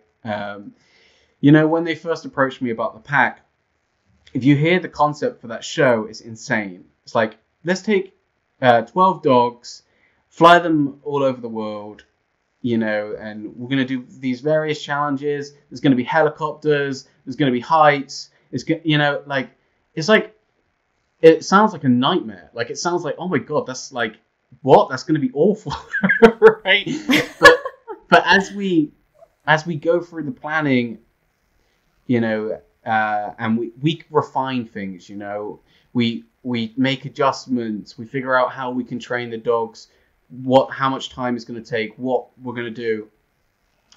Whereas it would have been really easy just right at the start to go, well, that's a crazy idea. That's going to be really stressful for the dogs. It's like, if you, like, let's figure out what we can do, because there's a lot of leeway, you know. Oftentimes TV network, well, not always, but at least with Amazon, you know, they have the money. Like, they don't mind paying for the 6 weeks of home training, for the 2 weeks of in-person training, to fly all the dogs on private jets to make sure they don't get stressed, you know, to give the dogs rest days, even though that's going to cost the production way more money. It's like, there are adjustments that can be made along the road to make it work. And if you just hear the idea and just shut off, then unfortunately it's going to go to someone that really just, you know, doesn't care as much. Yeah, so your advice is just get your foot in the door and kind of work with it as you can as things progress and see what kind of progress you can make. Yeah. Yeah, of course. Obviously, if it gets to a point where it's like there's no give, then I would find myself in a situation where I'll go, okay, I'm going to step away from this. I don't feel like I'm being heard. I don't feel like we're going to pull this off in a productive way if we're not able to make the changes that I'm suggesting. But yeah, definitely get your foot in the door, start working with them. Don't block them off right at the first hurdle just because they're trying to make an exciting TV show, especially in the early stages. They're not necessarily thinking about anything else other than, you know, what can we do that's going to be big, that's going to be crazy, that's going to look really cool on television. So you have to work with that and then, you know, and refine as you go. So, yeah. Yeah, that reminds me of Ken Ramirez. I'm not sure if you're familiar with him or not. He works with Karen Pryor Academy. Oh, yeah, but definitely. He got a phone call one day about training butterflies. And that's a perfect example of what you're talking about, where they called him and he's like, we want you to train I don't know what they're called, a flock or whatever the term is for a large pack of butterflies to fly from one end of the stadium to the other. And he's like, yeah, sure. Okay, no problem. And hung up and was like, I have zero idea how this is going to happen, but I'm going to figure it out. Right. So just getting in the door, and then, you know, you're obviously being approached because you have a certain level of intelligence and a certain level of experience, and that shows in your work. So now it's time to put it to the test. Yeah. Get in there and see what you can do with it. I've kind of taken that approach to my whole career, to be honest. Like, you know, there's jobs when I was starting out, there were jobs with like famous trainers and stuff where it was like, oh, I'll never get that. You know, like that's the negative speakers. Like, I'm not qualified enough. I'm not going to get that job. You know, I have no business even applying for that. But one thing I've tried to do right from the start is just kind of go, well, in that situation, it's just like, well, I'm just going to apply. I'm just going to put it in. Mm-hmm. Like, what's the worst that's going to happen? They're going to say no? Like, exactly.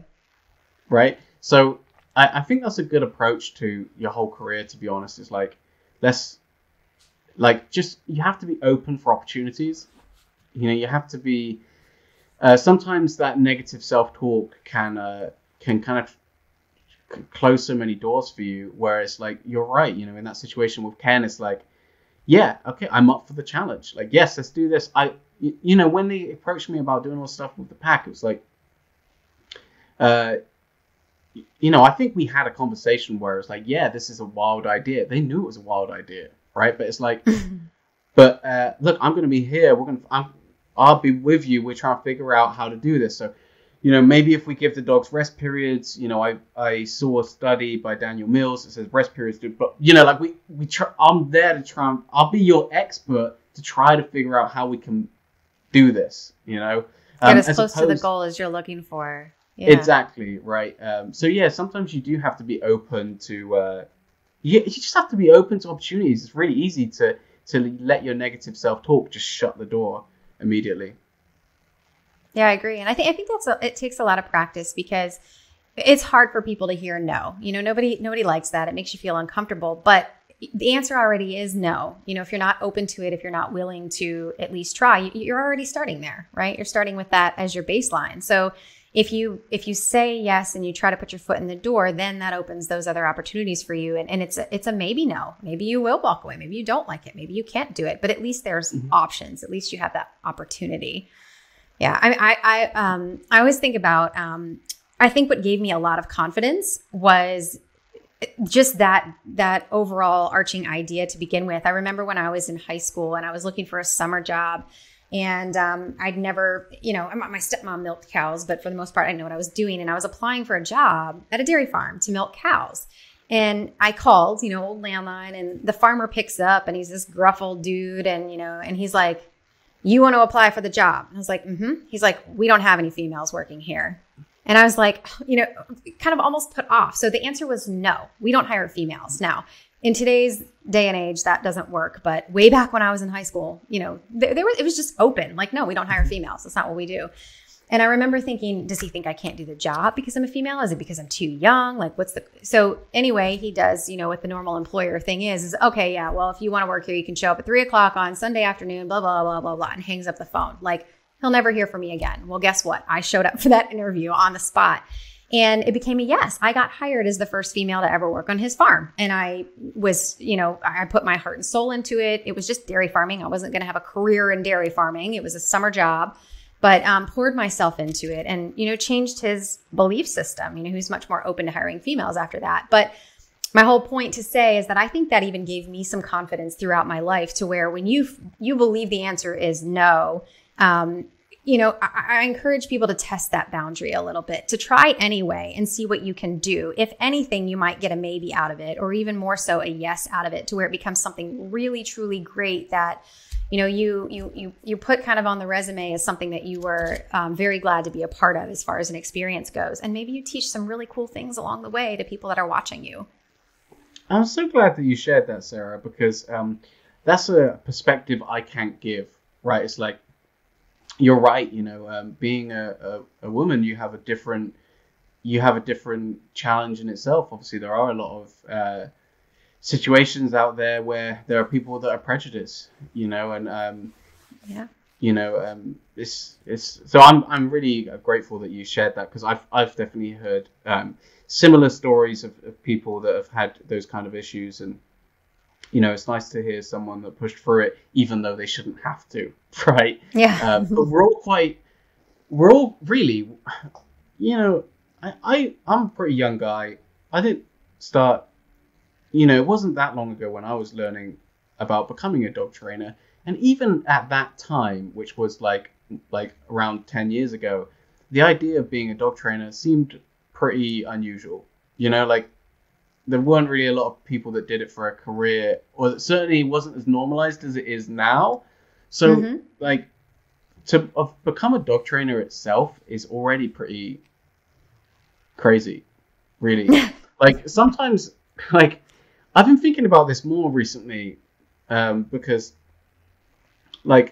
sometimes, I go into a restaurant or something like that, and I'll see people working really, really hard, and then that kind of brings it home. It's like, wow, I get to just train dogs, and I've had real jobs, so to speak. Dog training is a real job, I know, but I've had jobs I worked as a postman for a while, and that was hard. I'm so glad that I get to train dogs for a living. I think it's really easy to forget that. like, and not be grateful for that, especially if you're having a bad day. It's like, we're so lucky, you know. And really, it's very normal for dog trainers, especially self-employed ones, to do what? I think about 2 sessions a day is pretty standard, right? Like, you do 2 one-to-one sessions a day. I mean, how many hours of work is that? You know, it's really not a lot compared to these people that are working 12-hour shifts, you know, in restaurants and all this kind of stuff. So it was just incredibly fortunate to be able to be a professional dog trainer. Yeah, I completely agree. And it's something just not to be taken for granted. But I feel like there's this misconception about work that you're supposed to not enjoy it. You know, you can't wait to clock out and get home and have your weekend. And I mean, dog trainers are some of the hardest working people. You might only work 2 sessions a day, but it might be 7 days a week. And you might be working on behavior plans and your continuing education outside of that. So it's certainly not easy, but it's fun and it's rewarding. And at the end of the day, you feel good about it. So it is funny you mentioned that. It's almost like that sense of guilt, like it's not a real job because I'm enjoying it. Like you're supposed to enjoy what you do, right? Yeah. No, you are right. When you're self-employed, you kind of can work as many hours as you make yourself. And I mean, I have been kind of a victim of hustle culture in the past, where it's like, I just work crazy hours, you know, and we do this challenge every year called Get in Shape Tempo, which is where in September we have like a running challenge, whoever can run the furthest distance for money, for charity. Oh. And yeah, it's on my podcast. So we do it with a couple of other dog trainers and it just gets crazy. But people always notice, like people will start noticing, like, why is Nick running at like 1 a.m? It's like, I'm running at 1 a.m. because that's how much I work. Like I work until late. Yeah. And I shouldn't. Like, the one thing that COVID has brought home to me is like, you know, I need to be more considerate about that. So I'm trying to work less. But you're right. As someone that's self-employed, you have to be disciplined with your own self-care. You know, obviously that's becoming more is more of a hot topic to talk about, and it is really important. Because Sarah, I can tell, because you have a podcast, you're going to be exactly like me, where it's like, hey, we could be professional, me and you, we could be professional dog trainers, and that could be it. But look at us. Yeah. Here we are recording podcasts, making more work for us. Exactly. Podcasts, research projects, YouTube channels, TV shows. Absolutely. Like, you just can't sit still and just train, right? Exactly. And it wasn't that long ago, really, that my goal was just to be able to be a dog trainer. Like, I didn't care about like having a podcast. I just wanted to be able to make a living as a dog trainer. But it's just, I guess it's a human condition, or at least it's people like me and you, Sarah, where it's like, once you've achieved that, it's, okay, what can I do next? Yeah. Okay, well, I need to launch a podcast, or I need to, you know, which is great because we get to deliver more education, and like, there's so many amazing benefits of that. But also, like, you have to be careful because you can end up like working constantly. Yes. So, yeah, when your priority list becomes so long, you forget about things that are even on it. You start to have an issue. Yeah, for sure. Yeah, it's really tough. Yeah, you know, and it feels like such a first world problem as well, because when you start your career, you're at this point where it's, I'm just so desperate to get clients so I can be able to do this. And then once you're more established, you've been doing it for a long time, and you've put some effort into your business, you get to the point where you have too many clients. Yes. And it's like, oh my God, when am I going to fit this person in? They're really desperate. They're crying on the phone. Oh my God, I really need to help these people. And then that becomes really stressful because you don't have enough time in the day. And that feels like such a first world problem to complain about, because it's like, oh wow, here I am complaining about having too many clients while other people are struggling to make a living. Right. But it does, you know, it can be really stressful. So, you know, yeah, self-employment, you have to, you know, you have to look after yourself, really.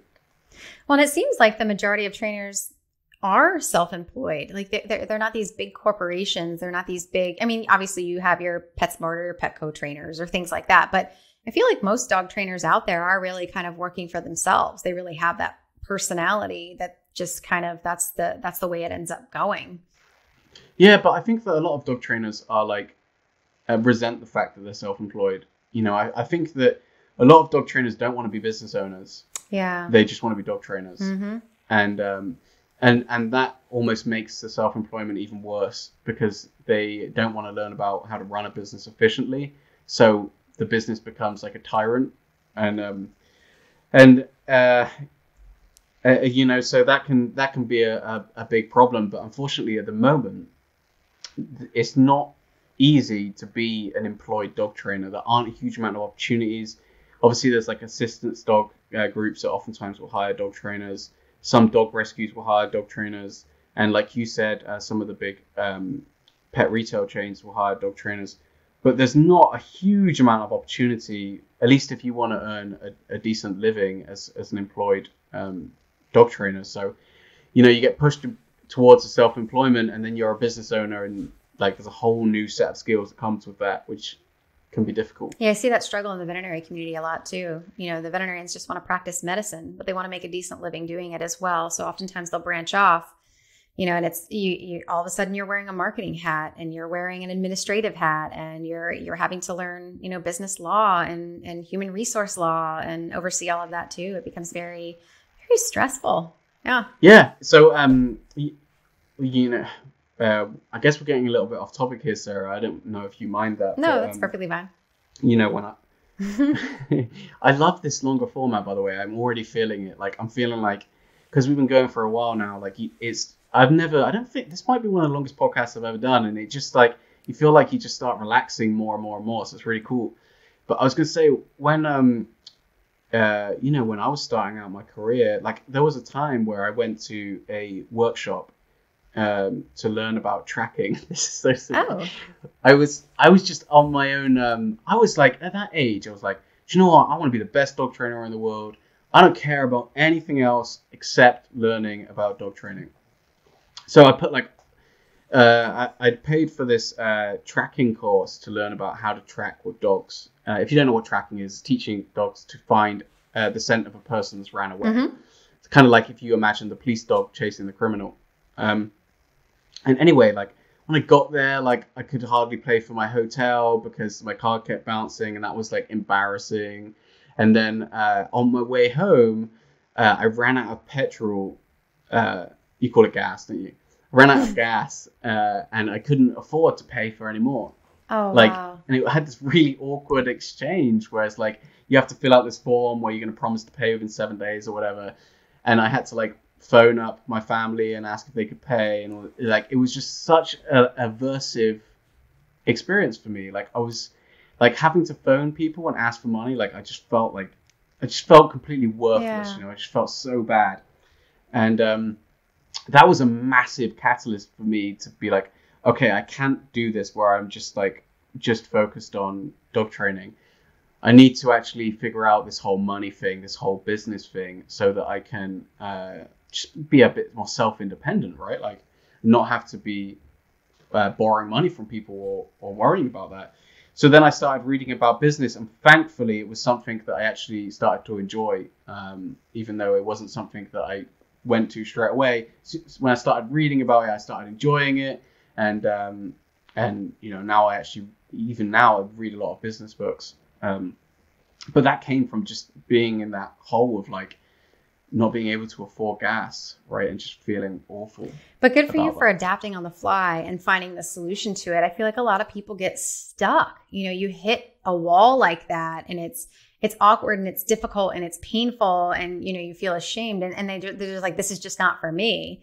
But instead, there are other ways to do that. And I think business is one of those avenues that can kind of help you through that. And there's a learning curve. It takes a lot to kind of figure out what works and what doesn't. And I think learning from other people in the field really helps with that too. Relying on kind of those networks, your forums, and questioning people that have been there before can really help with that. But I love hearing stories from people, especially like you, where they hit that wall, that really difficult, challenging wall. And instead of saying, nope, this is not for me, that we're going to look for another solution. We're going to do something differently, and we're still going to make this work, and I'm still going to follow my dreams, and I'm still going to make it happen.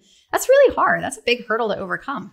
Yeah. In a weird way, it was actually dog training that taught me to be able to do that, because when I had my first dog and he was causing all of these issues, my mum's partner said to me, I said, hey, I don't need to go to like a dog training class or something. And he was like, what are you talking about? That's part of the fun. You just train your dog yourself. So, I went to what was available to me, which was television, and then once I started enjoying the TV shows, I was like, okay, well, I actually am quite enjoying this. So I started reading dog training books, and then started solving the problems I was having with my dog. But then I was someone, like a lot of young males, that I didn't read before that. Like, other than in school, I've never read, I don't know if I'd ever read a book before I started getting into dog training. And then I actually discovered that I quite enjoy reading. And then I realized that whenever it's not just dog training. For me, in my life, whenever I've had a problem, usually you can find a solution or a book about that, that is helpful. So yeah, that's kind of been like a problem solving strategy for me through my whole life now. And I've learned to love reading, thankfully, because of dog training in a weird way. Yeah. It's interesting what other things come into your life that are unexpected, from where you started. I love reading. In fact, I'm overly addicted to books, and I stress myself out when it comes to reading books because I get so excited about so many different books, and then they stack up, and then I get anxiety because I'm only a third of the way through the pile and I have all these wonderful ones. And then other people are recommending new books, and I'm like, I have to add those to the list. And so, yeah, I have the opposite problem. Yeah, I used to do exactly the same thing because I used to always have physical books. And then I had the piles and all of that kind of stuff. And now I'm pretty much just obsessed with audiobooks because as a dog trainer, I'm driving so much that I'm constantly in the car, and I'd much rather listen to an audiobook than anything else. So one of my frustrations actually is that there aren't a huge amount of dog training audiobooks. There are some good ones, but not as many as there should be. But yeah, audiobooks have been a revelation for me, just being able to drive and read. Yeah, that's where my love for podcasts came from, was being in the car and getting annoyed with commercials and not wanting to pay for satellite radio. And so then I started listening to podcasts instead. But yeah, audiobooks, I think that would be a really another good thing to add to the daily drive. I mean, you can be in the car for an hour going from one client to another at times. So yeah, that's a good idea. Oh, I work through so many more books because of audiobooks. It helps me get through so many books. But yeah, I also listen to podcasts too. The only thing there is you were talking about the guilt of having a big book pile. Well, then I start feeling guilty about listening to podcasts. So I'm like, oh, I should be listening to books. Oh yes, you go back and forth with that one. Yep, I can feel that pain for sure. Yeah.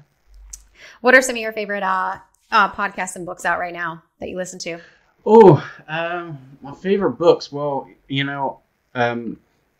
actually, one thing that reminds me, because I forgot to say something, but when you were talking about loving your career, one thing that I feel like is getting talked about more, and I think that it is true, is that when you turn your passion into your career, there are many good things, and I wouldn't have it any other way. I do love being a dog trainer, but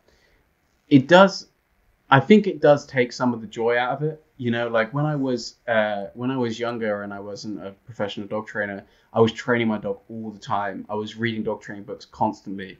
Now that I live dog training, sometimes when I'm finished with the day, I just want to, I'm done with dog training for the day. I just want to do something else. So I don't read a lot of dog training books anymore. Because my whole life, other than my free time, is dedicated to dog training.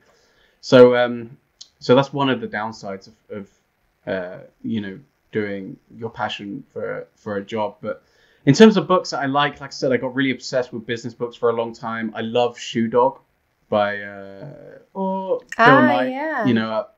Phil. Yeah, about how he started Nike.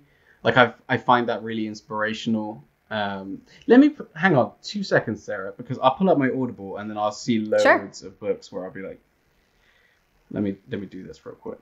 Yeah, I really liked Shoe Dog. That was a great book because you see this massive company that is Nike now, and they're plastered everywhere, and you have no idea how much of a struggle and fly by the seat of your pants experience that was until you read that. Yeah, I'm so glad. Yeah, that's exactly how I felt as well. It felt like you see a big company like that and it just seems completely alien, but then to untouchable. Yeah, but then to hear how it started from these humble beginnings, is really inspirational. But one of my favorite authors actually is Ryan Holiday. He's got so many good books. I think the first book I read of his was Perennial Seller, which is about creating something that lasts, right? Like if you're writing a book, you want to write a book that is going to be read in 30, 40 years instead of a book that is going to be forgotten about in 6 months. Which I love all of his work, to be honest. I started, because I enjoy his books, I started going back to his earlier books recently, and I read a book he wrote called Trust Me, I'm Lying, which is about media manipulation. So it's about like how people manipulate the media to get stories into news articles that they like, or that feed the narrative that they want. And it was written quite a while ago, but it's so relevant to today. So relevant. I'll have to look into that one. And even in my small experience with the press, like I see what he's saying, like where things don't get validated, or like articles are written in a way which give an impression, like a false impression. People, because I've done quite a lot of press at this point, and like when some journalists will write a negative news story, like they'll do things like they'll write the negative news story, and then at the end they'll say like, "Oh, we've reached out for comment but haven't heard back yet." It's like that makes it sound like they're avoiding giving you comment, but you actually haven't given them any opportunity. Like you can't get you got to give us some time to respond. But it paints that person in a negative light. So That's interesting.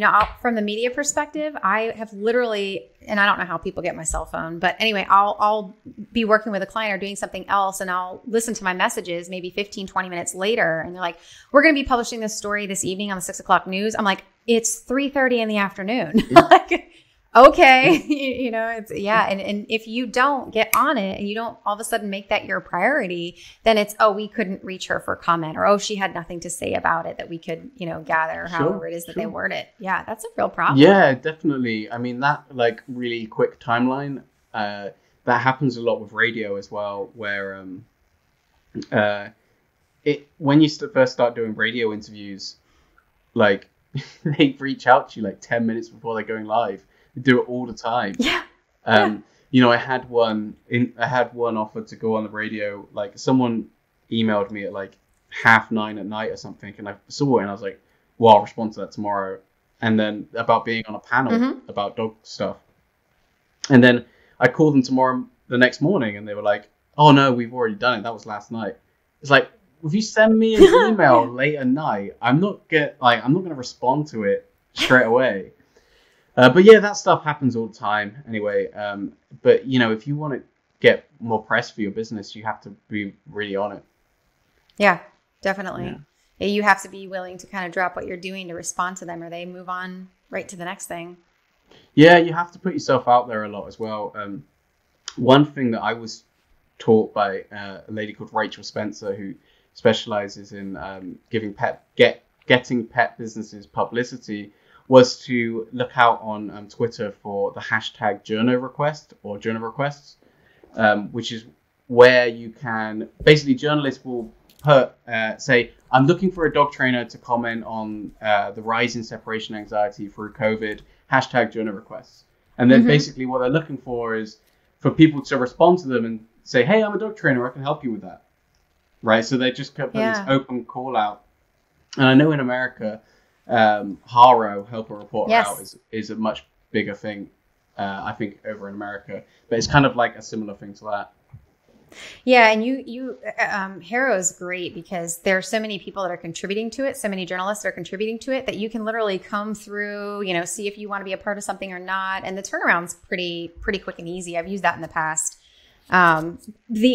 Interestingly enough, though, I think people need to decide too if they're really cut out for being in the public eye, because it can be really nasty. It can be really ugly. I mean, people are just mean to be mean sometimes, and As empathetic as dog trainers and behavior professionals are, I think that's something to consider as well. Like, can I handle this and still have good overall mental health for myself? Or am I providing enough of my own needs and filling my own cup to where I can ignore those comments or delete them or block them or not take it to heart? I think that's really difficult. So deciding whether you actually are okay exposing yourself to the ugly that exists in the world as well, because it's going to come, is something to consider too. That's such a good point, because I've been making content for a while now, so I kind of just brush it off a lot easier. But a lot of people, get really upset when they get these negative comments on their content. Yeah. And as much as we can try to say to people, hey, don't let it affect you, these people are trolls, or whatever, obviously it does negatively affect some people. And just what we were talking about earlier, sometimes is like, if you say, hey, I just want to be a dog trainer, I want to have a simple life, like, I've got respect for that, totally get that. Like, as much as I feel like as a community, we do desperately need more content creators, like always putting out positive content. If that's not for you, you have to put your own mental health first. And as someone that does put content out there, I completely agree with you, Sarah. I get like comments all the time, which are just like mean-spirited, or like there's this weird thing, because the content that we make is somewhat educational. People will like, they're trying to like prove you wrong in a weird way, or like show where you've made a mistake. Like, I had a comment, on some of my YouTube videos recently, which is like, at 3 minutes and 18 seconds, you should have rewarded the dog.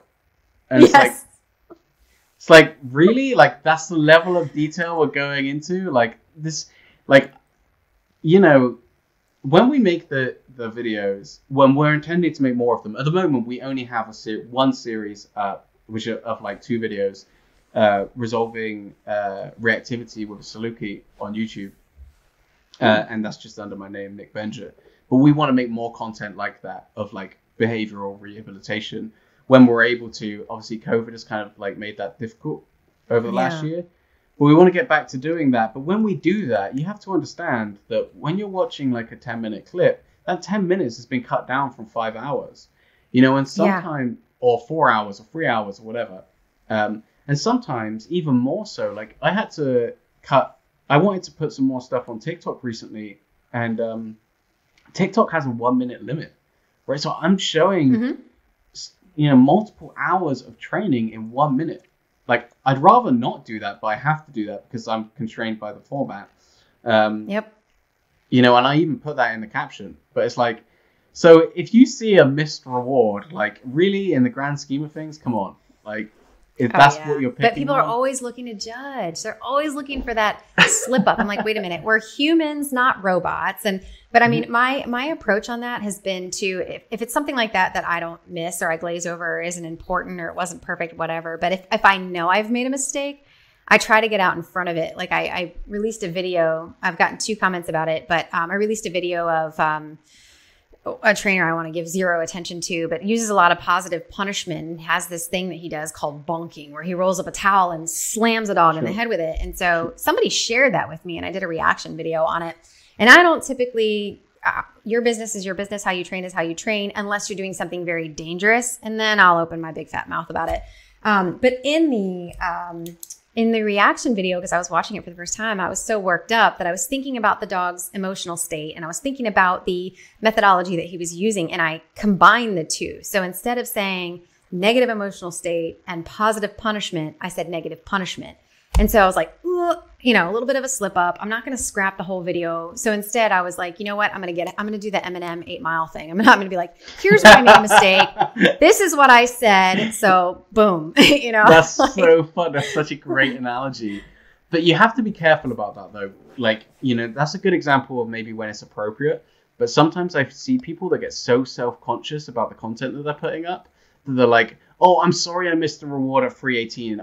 I know that I should have taken the 2 steps backward. Like, just don't worry so much, Like, so I had, I get comments all the time like, I said, I can't even remember what I said, like desensitization instead of habituation.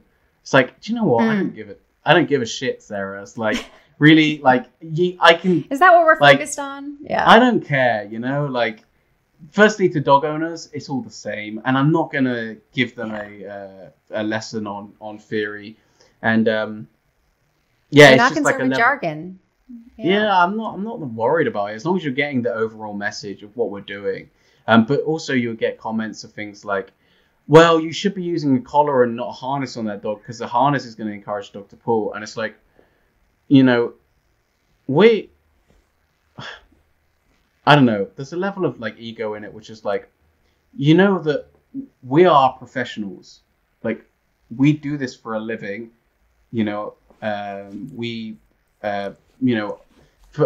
Talking for myself, I've got a degree in canine behavior and training. I think I know what piece of equipment to use. Right? Like, I think I'm okay with the decision that I've made here. Yeah. Education so to back it up. But thanks for your like, input. But you are right, Sarah. I mean, I think the best approach. It's really easy to get annoyed about that. Where it's like, oh, for God's, like, really? But then the best approach really is then what I should do is go, okay, let's make a video about when it might be appropriate to use harnesses, when it might be appropriate to use collars, what are the myths, what's the truth. Really that's an opportunity to educate. So I am aware of that, but sometimes it's easy to get annoyed. But that's beautiful. It is. It can generate new content for you that you didn't even know you were going to produce in the first place. Yeah, well, you're really good at that. I saw that you're killing it on YouTube. Oh, thanks. Yeah, It's just not an easy platform. No, and I started the channel because, I was working with clients, and I was like, I want to give you some examples of things to work on in between sessions. So I would scrub YouTube and try to find things, and I just couldn't find exactly what I was looking for or how to align with kind of, my belief system. And so I was like, all right, screw it. We're going to make the videos that I want. We're going to do it this way so I can show them exactly what I'm talking about. And so it's kind of grown a lot from there, which is awesome. And then of course the podcast grew from there and kind of branched off from the professional side of things. But it all started just because I wanted to have an additional resource that I could constantly utilize, kind of like you were talking about evergreen content that you can use with your own clients to help them see other examples and see other dogs working through similar situations and actually be able to apply some of the things that I'm teaching when we are together. So all that supplemental instruction I felt was really important. Yeah, we're building that at the moment for our local business. For our classes, we're going to have video tutorials for everything that we teach, because I've had it in classes where people say, well, can you send us notes? And it's like, I'd rather be able to send you a tutorial video. So that's what we're doing moving forwards. But really the content that I put online nowadays is, or will be at least with the YouTube strategy. What I really want to do is that I want to just show people we can address these really serious behavior issues positively without being horrible to our dogs. So that's my main focus on YouTube, although I'm nowhere near as good as you, Sarah, about regularly posting. But I'm hopefully I'm going to get there soon. I get crap all the time for not posting enough, and I'm like, oh. Now, I'll be very interested to see the content you guys are putting out, because I agree. I like I said, I think it's a tricky situation with clients that are okay with you filming. Do they want other people nationally seeing their home and their yard or where you're working, or, and there's some guilt too. Like I've had a couple of clients that have been like, you know what, this would be a really good process to help people feel that they're not alone in what you're going through, because what you're dealing with is something very difficult. And so if we film this process, we can show by example that, hey, there are solutions to this and we can help this. But that one particular family was kind of really ashamed of how their dog behaved and didn't want people knowing that their dog behaved that way. So there can be a lot of challenges in that. So I really look forward to seeing the content that you put out in regard to, especially here are some of the things that we can do in these specific situations that provide an alternative to what you may think is the only option that you have. There's some really fun, positive ways to work through some really stressful, frustrating behaviors. Yeah, I mean, that's a discussion that has to be had up front, when we do the filming. And thankfully, Sue, who was the owner of the Saluki, was really up for it. So that was great. But, and I think once you start making the videos, like I've had quite a lot of clients come from the video where they've seen the video and they've been like, oh wow, my dog's just like that, can you help me? So sometimes it works out really well like that, because you've almost got an inbuilt expectation where it's like, oh yeah, sure, I've seen your video, I'm happy with that, I know the kind of thing that you're making. So I think that it will get easier the more that we do. But I think like maybe on the negative side of things is like, I'm okay with me being criticized. Like I'm really okay with that. But when you start criticizing the client, like that's not cool, because like, I'm putting this content up so that people can get educated on it. And like they're very kindly letting us film. Yeah, there's a vulnerability, a sense of vulnerability there too, not to be taken advantage of. Yeah. Yeah, so that's something that we have to be careful about. But I think overall, I would really love to see more people filming their behavior cases. But I know that there are some logistics that go into that, and it's not always easy. And also, if you're not up for it, like you said, if you can't deal with the negative comments, then fair enough. Right. Fair enough. Well, and the other side to that, talking about that wall and finding solutions and not hitting that no, is that even maybe you can take the content or the methods that you're using and have someone else be the face of it, or have someone else, or even an alias, be the kind of presenter of that information or that content. So you can still get your content out there and still get what you're doing out there without having to be that face front and center that takes the brunt of, the negativity that can come. Yeah, that's a really good point, actually, Sarah. And, I think that blogs and written content are really good for that. And I even follow one podcast in a different niche, which is like the person's podcast is under a pseudonym.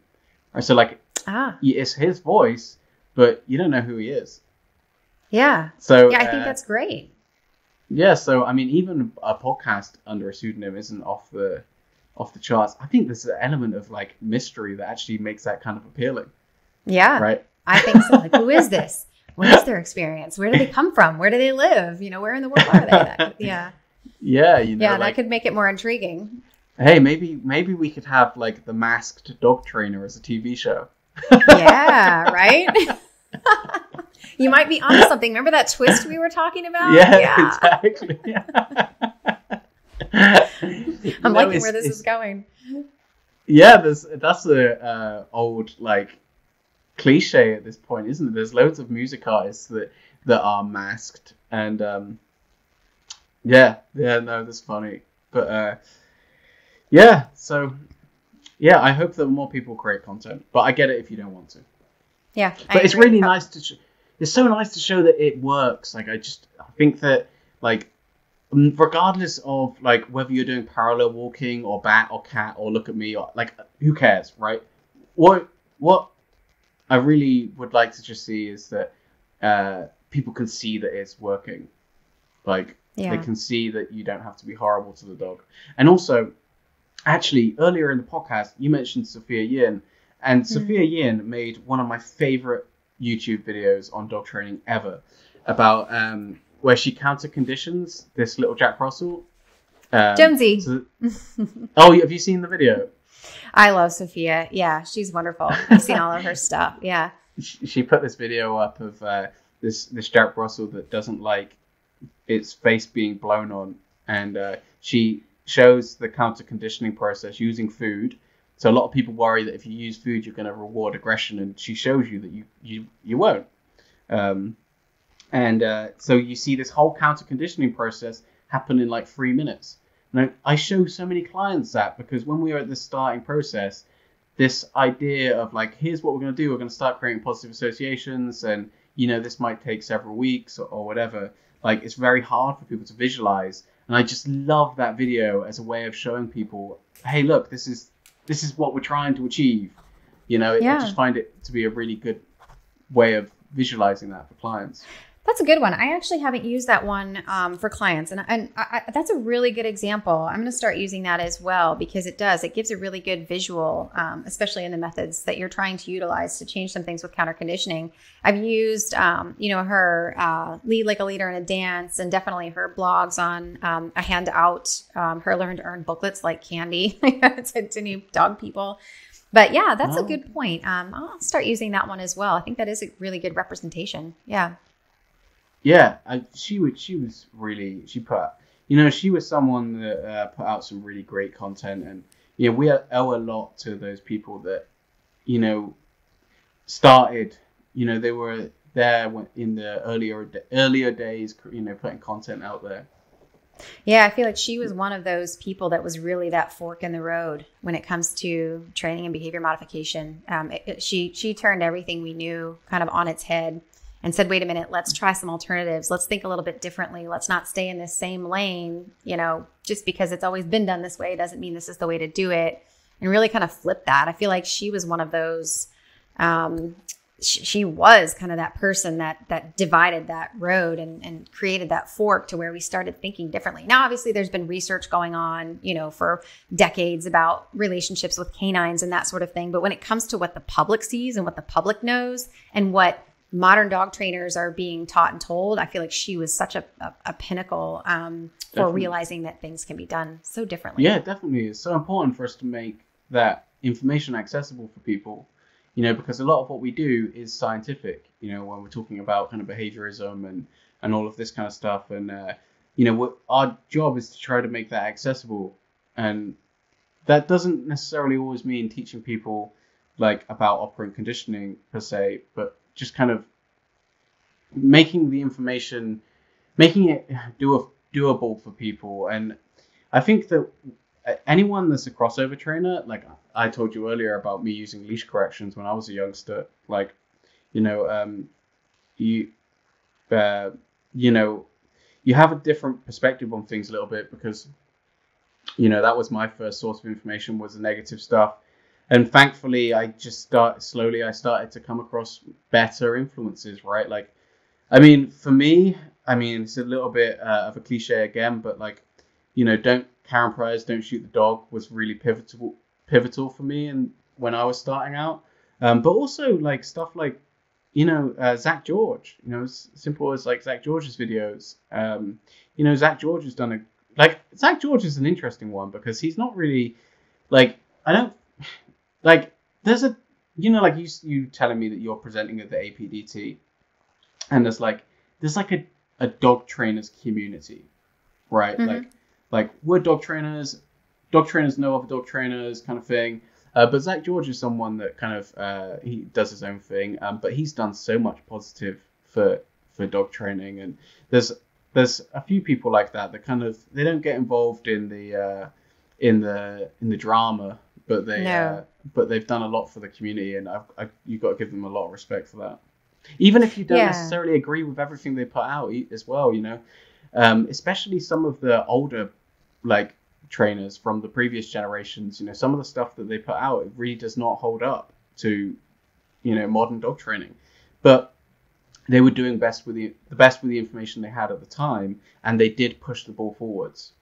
But it's unfortunate to see them get stuck there. I mean, it's biology. We're dealing with living creatures, and the information that we have and the advances that we make happen so fast. So if you're not paying attention, if you're not continuing your education and trying different things outside of what you've always done, you're kind of back in the archaic of things. You're kind of left in the dust a little bit, and there's something to be said about that. And I mean, I just did a video recently because some trainer in Florida found my content and decided that he didn't like it, so he wanted to comment on it. And I leave comments up, whether they're opposing or whether they're in favor, as long as they're polite. If you're saying things about, my family and hate stuff, then that comes off. But otherwise, I like to keep other people's opinions up so other people can read them and converse and discuss, and it's not one-sided. But I mean, some of it is so extreme with some of these old school one-way trainers to where he was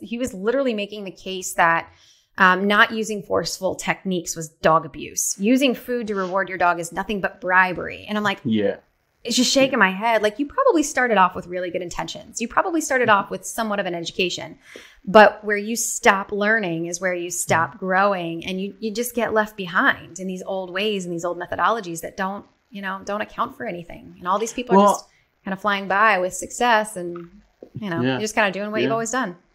Yeah, I guess I'm not really talking about those people. I'm talking about there's some people in the positive dog training community that, from some of those previous generations that, they're not maybe so aware of the more of the way things have changed over the last kind of 15 years or so.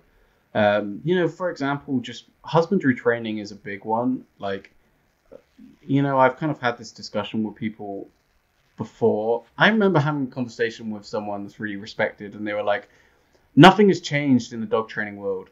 Like, basically, everything is the same. We're still talking about the same stuff. And it's like, well, what about husbandry training? I think husbandry training is one that's changed a lot.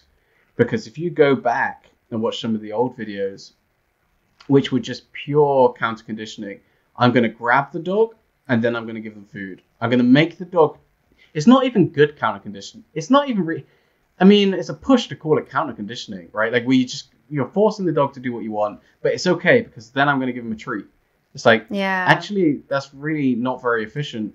A more modern husbandry training, and I know we keep bringing him up, but Chirag Patel's been great for that. Showing people how to do husbandry training in a way which the dog enjoys and they're part of the process. You're not just forcing them into doing things and then giving them a reward as if that's going to mitigate everything you just did.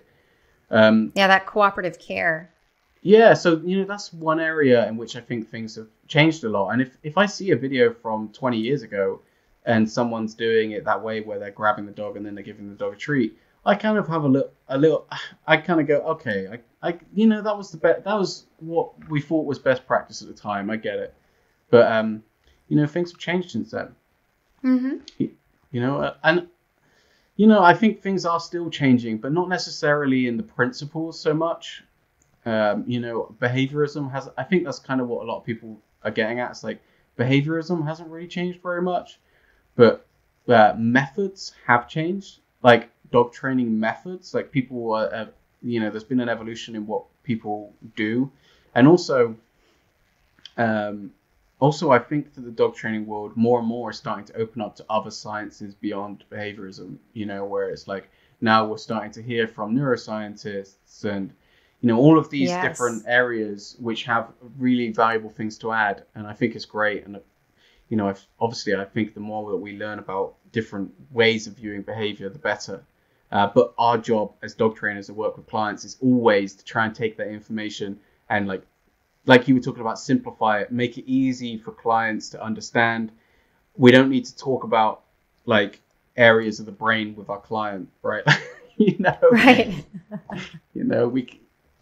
Because there are going back to the clipboard trainers thing. There's people out there that they're just throwing out buzzwords to try and look really qualified, and it's like I think it comes from insecurity. It's like the most important thing is we get from A to Z. With dog's behavior. Yeah, that's right. I agree. And a lot of the ways that you do that and the words that you use, the cues that you use, and how you communicate with your clients, it's all subjective. And it really is, what are you doing that works to meet the goal of the client with the dog happily coming along as well for the ride kind of thing. So yeah, it's not nearly as important, did you do this and did you check this box and did you use this communication method? And, no, did we actually solve the problem at hand? Did we set out on this journey with this is our goal and were we able to meet that goal for the client? And again, make it a good experience for the dog along the way too. Yeah. And what you were saying about, people that don't believe in using food, I do every now and then come across people that call themselves dog trainers that have beliefs which are just like they're indefensible. Believing that you shouldn't use food in dog training, still believing in pack hierarchy and that it has an impact on pet dog training. Not letting dogs on sofas and eating before them and all this kind of stuff. Yep. I'm sorry, but at some point, we have to say, you're approaching, if this is your lack of care about educating yourself on the subject, you're approaching scam artist territory by taking money from people because you really have no understanding of what you're talking about. or like you said, you're very, very outdated. And, even if you do one course, like if you do one course on, which is an outdated course and you learn about this, like, I don't know, maybe it's just, the good dog trainers I know, they don't just do one course. You could be forgiven if you did one bad course and you were still talking about pack hierarchy and stuff. Right. That's forgivable. But when you've been in the game for a long time, like, what's your excuse? Like, why haven't you read a single book? Or, why haven't you done any other courses? Because if it's unbelievable to me that you wouldn't come across information that conflicts with this, where it's like the absolute most basic elements of dog training. Yeah, it's not a mathematical equation that never changes. It's not the laws of physics, right? It's ever evolving because we're dealing with, behavior is just what happens at that moment in a particular instance with a particular personality or dog, so to speak. And everything in the environment and in the dog's, physiological states all impact that and can potentially change that. So why you would think that learning to train in certain ways or behavior modification is static, is set in stone, is just counterintuitive to me, knowing that these are living creatures and that it's very dependent upon every situation, everything in their environment and every way that they're developing, from puppies all the way through adulthood and everything that happens to them. All of that plays a role in what's going to happen from a behavior perspective. So to think that there's just one set way and once we learn it, that's that, is just, you're leaving a lot to be desired in helping people help their dogs. Yeah, but I mean, a lot of this stuff that we're talking about, we're talking about pack hierarchies, not using food and stuff like that. There was never any kind of scientific support for that, ever. It'd be one thing if you said, dog training hasn't changed because the science of behaviorism is, pretty much the same throughout, and therefore you could make more of an argument like the laws of physics, like you were saying. Which I still think is wrong because I think that the creativity comes in the way that it's applied, and obviously there are innovations in, there's more science coming out all the time, right? But right, that would be one thing. I don't agree with it, but you'd be making one argument that at least is rooted in some kind of science at some point. But when you're talking about not using food in training and a hierarchical approach, maybe you can argue was rooted in science at one point, but not using food in training, like, when has that ever been scientific? Right? There's some people that are out there that just don't seem to have any scientific approach to things. It's pure hearsay. Yeah, and I don't think that you can have one without the other. I don't think that you can have a career in behavior and not understand that science plays a heavy role in that. You can't separate those two things. Sure. Yeah, I've met some, I remember people talking about it. Well, I've spoken to a lot of people who talk about it as being, there are dog trainers out there that are fantastic at the practical elements of training dogs. And there are dog trainers out there that are fantastic at the theory of understanding how behavior works. And the sad thing is there aren't a huge amount of dog trainers that are competent in both. And that's something our industry needs to get better at. And I actually think, I don't know, I'm always conscious of the biases of what I experience, especially as a podcast host, I think, because the people that I generally encounter have a lot of theoretical knowledge, but maybe not a lot of practical knowledge. And I think I think that the positive training community tends to be much deeper rooted in the theoretical understanding. And sadly, because I hate to give this to them, but I do think that some of the balance community, especially those coming from bike sports, have a much better sense of the practical side of dog training. And as people that believe in an ethical approach to dog training, we really need to get better at that. Oh, I agree. Yeah, absolutely. Yeah, putting it into practice is something completely different. And the more practiced you are at it, the more you can provide that content and show other people how you're putting that into practice. I definitely agree. I think you see a lot more from Balanced out there of them actually physically doing the work and showing what that work looks like. It's the difference between being book smart and experience smart, right? You have to combine those two things. It's not one way or the other. You can academically read and understand every theory there is to learning and to and how to apply that, but actually putting it into practice and utilizing that on a regular basis is what really changes the game for you. Yeah, there's been a lot of conversation, over the last few years about bridging the gap between balanced and positive training, and this was a hot topic recently in the UK. And I think that one of the, like, obviously, well, I think we need to keep ethics in dog training, but if you're a professional dog trainer, I think there's huge amount of benefit to being open to learning from some of the more experienced members of the balanced community. Some of those really, I think that whatever you think about bite work sports, I do think that there's some really highly people with really good practical experience in those sports, and we can learn a lot about motivation from those people, a lot about training at a high level, a lot about drive, working with dogs that have a lot of drive or a lot of arousal. So I think if you're a professional dog trainer, that's a really good avenue to explore. I mean, you just have to keep your head right and be able to filter, good from bad information. If you're a dog owner, I think it's different. If you're a dog owner, there's no point in digging that deep, right? Like, you're going to get way more benefit from just focusing on finding really good positive dog training people and learning the basics there. Yeah, it's really on the way to the shoulders of the professionals to be that intermediary rather, and to have those different experiences and learn from other people. And I think you're right. Learning from other people that practice different methods can make a huge difference, because you can take all of that information collectively and use it to make your own educated decision on what you're going to do with that information. But yeah, you serve as that intermediary that most pet parents aren't interested in learning all of that different stuff. They just want you to tell them what's going to work and show them how to do that so that they can make it work with their dog. Yeah. Yeah, 100%. Yeah, and I completely agree.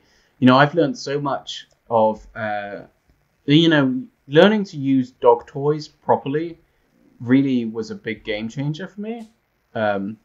Because coming from a positive dog training learning standpoint, we almost always use food, or that was how I was always taught, with lots of food. And we very rarely use toys as reinforcers. And, I learned so much from some of the balanced dog training community about toys as reinforcement. And because I've done that, like you said, I'm able to pass that on to my clients, which is great. Because toys in themselves, I mean, playing with your dog, is there anything better, right? Like, in terms of for your relationship, we were talking about earlier about dog training is really just structured play, right? Like, some of that stuff is so valuable. Well, and it is interesting you bring that up, because before, when I first moved more into the positive side of dog training techniques, it was just food. It was all food reward. Now, I had my play sessions, but my play sessions were always separate from the training sessions. And yeah, blending those things can have such an awesome impact on both your relationship with the dog, building an understanding of what you're looking for in the dog, and just the dog having a grand old time while learning at the same time. So it was fun to learn how to kind of weave in play with skill building at the same time, or with shaping different behaviors at the same time, to where, you have a much better experience overall with the dog, and really help build that relationship. Yeah. Yeah, a lot of people are worried about a lot of dog owners get worried about using these games, to play with. I hear it a lot where people are worried about encouraging their dog to play tug, because they think that it might encourage aggressive behavior. Which is just, it's just a myth, really. When we play these games with these games that we play with our dog, like tug of war, are a really good vehicle to teach skills that are really valuable for the dog, for their life, really. It's something that we can use as a reward at any time, but also we can use it to teach our dog, what to do when I have something in my hand and I lift it out of reach, right? You can't jump up at me to get it. It's something that I can use to teach my dog to let go of something when I have my hands on it. Mm-hmm. I can teach them what to do when they get really, really excited, right? Yeah. I play this game with young dogs quite a lot where we start out playing tug of war and we start out calm and I take the toy away and then I'm waiting for the dog to sit, and as soon as they sit, then we start playing tug again. And each time, each kind of round, we're getting more and more excitement driven into it. And no matter how excited the dog gets, what they have to learn is when the toy comes away, they need to sit to reinitiate the game again. So it's kind of a way of teaching a level of self-control when you're really, really excited. Yeah, I am all about impulse control. That's a great way to do it. Yeah. I mean, that comes from, you probably found this as well, Sarah, but I think you learn the most from the clients or the dogs that you struggle the hardest with. Oh, yeah. So, that came from working with a lot of young adolescent dogs that would hang off your arm at the drop of a hat, because they get just so overexcited so quickly. And, especially the high drive dogs and the working dogs. And unfortunately, I think more people are getting working dogs recently. Yes. And I think it's kind of, I'm guessing here, but I think that there's a problem with pedigree dogs, where it's a lot of pedigree dogs and showline dogs are really unhealthy, to be honest. So people get drawn towards the working line dogs, which are healthier, but they don't consider the fact that the working line dogs have a completely different temperament. You have a dog that's bred to go all day. It's going to have so much more energy and so much more drive to do stuff, and it's going to require a lot more skill of you as a dog owner to be able to train them, and live with them. So, well, the problem is they see what they're capable of, but they don't understand what it takes to get to that level with a dog like that. You see the awesome little Dutchie next to its handler, super sharp and super focused and weaving in and weaving out and following all these cues. And you're like, oh yeah, I want that. That's what I want. Well, you don't get that by picking the type of dog. You get that from all the training you put into the dog. Yeah. So yeah, I think unfortunately that's it's kind of the marketing thing. That's kind of what plays into people's desires. Oh, I see that and I want that. Are you willing to do what it takes to get that? Do you know what you're getting into? Yeah, breed research is so important. I mean, the most intelligent dogs are the hardest to live with, because they always learn the stuff you don't want them to learn, right? Yep. They learn how to get stuff out the bin. They learn how to get your attention in ways that you don't want them to. It sounds mean, but the dogs that are less intelligent and less bothered about that kind of stuff are far easier to live with. They're so much easier. Simple patterns. Oh yeah, easy, simple patterns. Well, yeah, it was. I think it was Kat Warren's book I was reading. I don't know if you're familiar with her. She's over here in North Carolina in the U.S. and she wrote a book called What the Dog Knows, and it was kind of her journey into getting into search and rescue. She wanted to get a German Shepherd, and she wanted to get into search and rescue, and she does cadaver dogs now and training. But it was so funny reading her book about all these crazy things, these antics that her new perfect puppy, all these behaviors that this dog exhibited that just blew her away. She's like, this is not what it's supposed to be like. Well, what you think it's supposed to be like and what it actually is are two very different things. All of those behaviors that are driving you absolutely batty in the beginning are all the behaviors that you're going to use to really shape this amazing working search and rescue dog. So it was really interesting to read her kind of struggle through that process, because she had no idea what she was getting into. She just said, oh, this is what I want. This is the end result. And so she brings up the point that, oh, so you think you want a working dog. You think you want a search and rescue dog. Well, here's what to expect, kind of thing. And really opens other people's eyes to what you're really going to get and the kind of work that goes into it. Yeah, puppies are way harder than people realize. I get so many puppy owners calling up really, really upset because they're struggling with their puppies that are biting them. They're not toilet trained. They're not sleeping through the night, and they are, very surprised at how difficult puppy ownership is. It's really not easy. Well, and it can be stressful too. At least I feel like I put stress on puppy owners when I say, listen, it's really important. Everything that you do and don't do right now during this critical period, this is really important. I know it sucks right now, but just, you got to get through it and you got to commit to it because it's going to make a huge difference in the long run. Yeah. One thing I think that dog trainers don't help themselves with is, here's a bit of a controversial topic, but we need to stop pretending that we can stop puppies from biting, because you can't. It's a phase the puppy is going through. I think it's a biological phase the dog is going through. There is no training technique other than, there's no moral training technique, let's put it that way, that is going to stop the puppy from biting. All you can do is good management, making sure the puppy's getting enough sleep, making sure that you're using toys with the dog and whatnot. And of course, there are training techniques that you can use. You can teach your dog to let go, when you ask them to, and all this kind of stuff.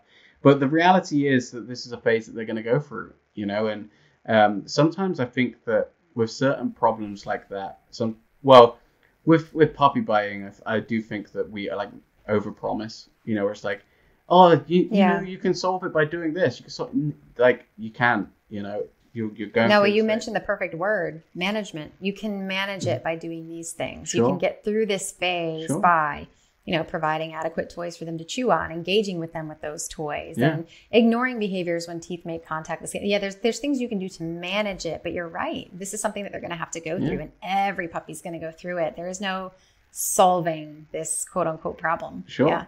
It's important for them to go through that.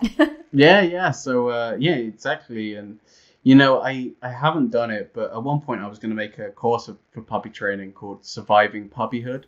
And I've not got around to doing it or anything. But there's a reason it's called Surviving Puppyhood, because it can just feel like I'm just trying to get through this.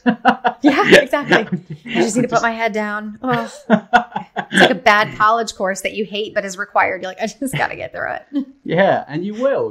People will get through it. We get people ringing us up crying about the puppy biting stuff, and eventually, sometimes by the time we get to doing the session, the dogs stop biting completely. And sometimes it goes as quickly as it came. Yeah, that's true. Yeah. Anyway, I better wrap this up, Sarah, because I feel like I've taken your whole day. I just got distracted. I very much enjoyed our conversation. I think a lot of good came out of it, and there's quite a bit of value to unpack. So checklist on that one. Mission accomplished. But that was really good to connect. I really appreciate you having me on and having this opportunity to just talk. Yeah, thanks for taking the time. I really enjoyed walking through some of these different topics with you, and hopefully we'll connect again in the future. I will definitely put pretty much everything you mentioned as far as a resource in the link below. I'll put in there how people can get in touch with you and kind of following what you are doing and what you're up to lately. Link to that YouTube channel for sure, so we can see some more of those positive ways to work with your dog, some alternative methods. And if you think of anything else that you think people would find value in, just shoot it my way, and I'll be sure to include it in the show notes too. So the YouTube channel will be great, and the only other thing that would be really cool for people to check out is the podcast, which is Dog Talk with Nick Benger. You can find on any of the podcast apps, or if you struggle to find it for some strange reason, then you can find it on my website, which is just nickbenger.com. Well, I will put a link directly to the podcast too, so that'll be nice and easy for people to just follow right there and have instant access to it. Yeah, that's brilliant. And I appreciate you sharing all those resources as well, because I do have a habit of just referencing lots of stuff. So that might be a long list. Oh, no, I love it. It's great. To me, it just gives me so much more to add to my reading pile and to expand my knowledge even more. So it's perfect. So yeah, thanks so much, Nick. Great having you. All right. Thanks for having me on. And take care.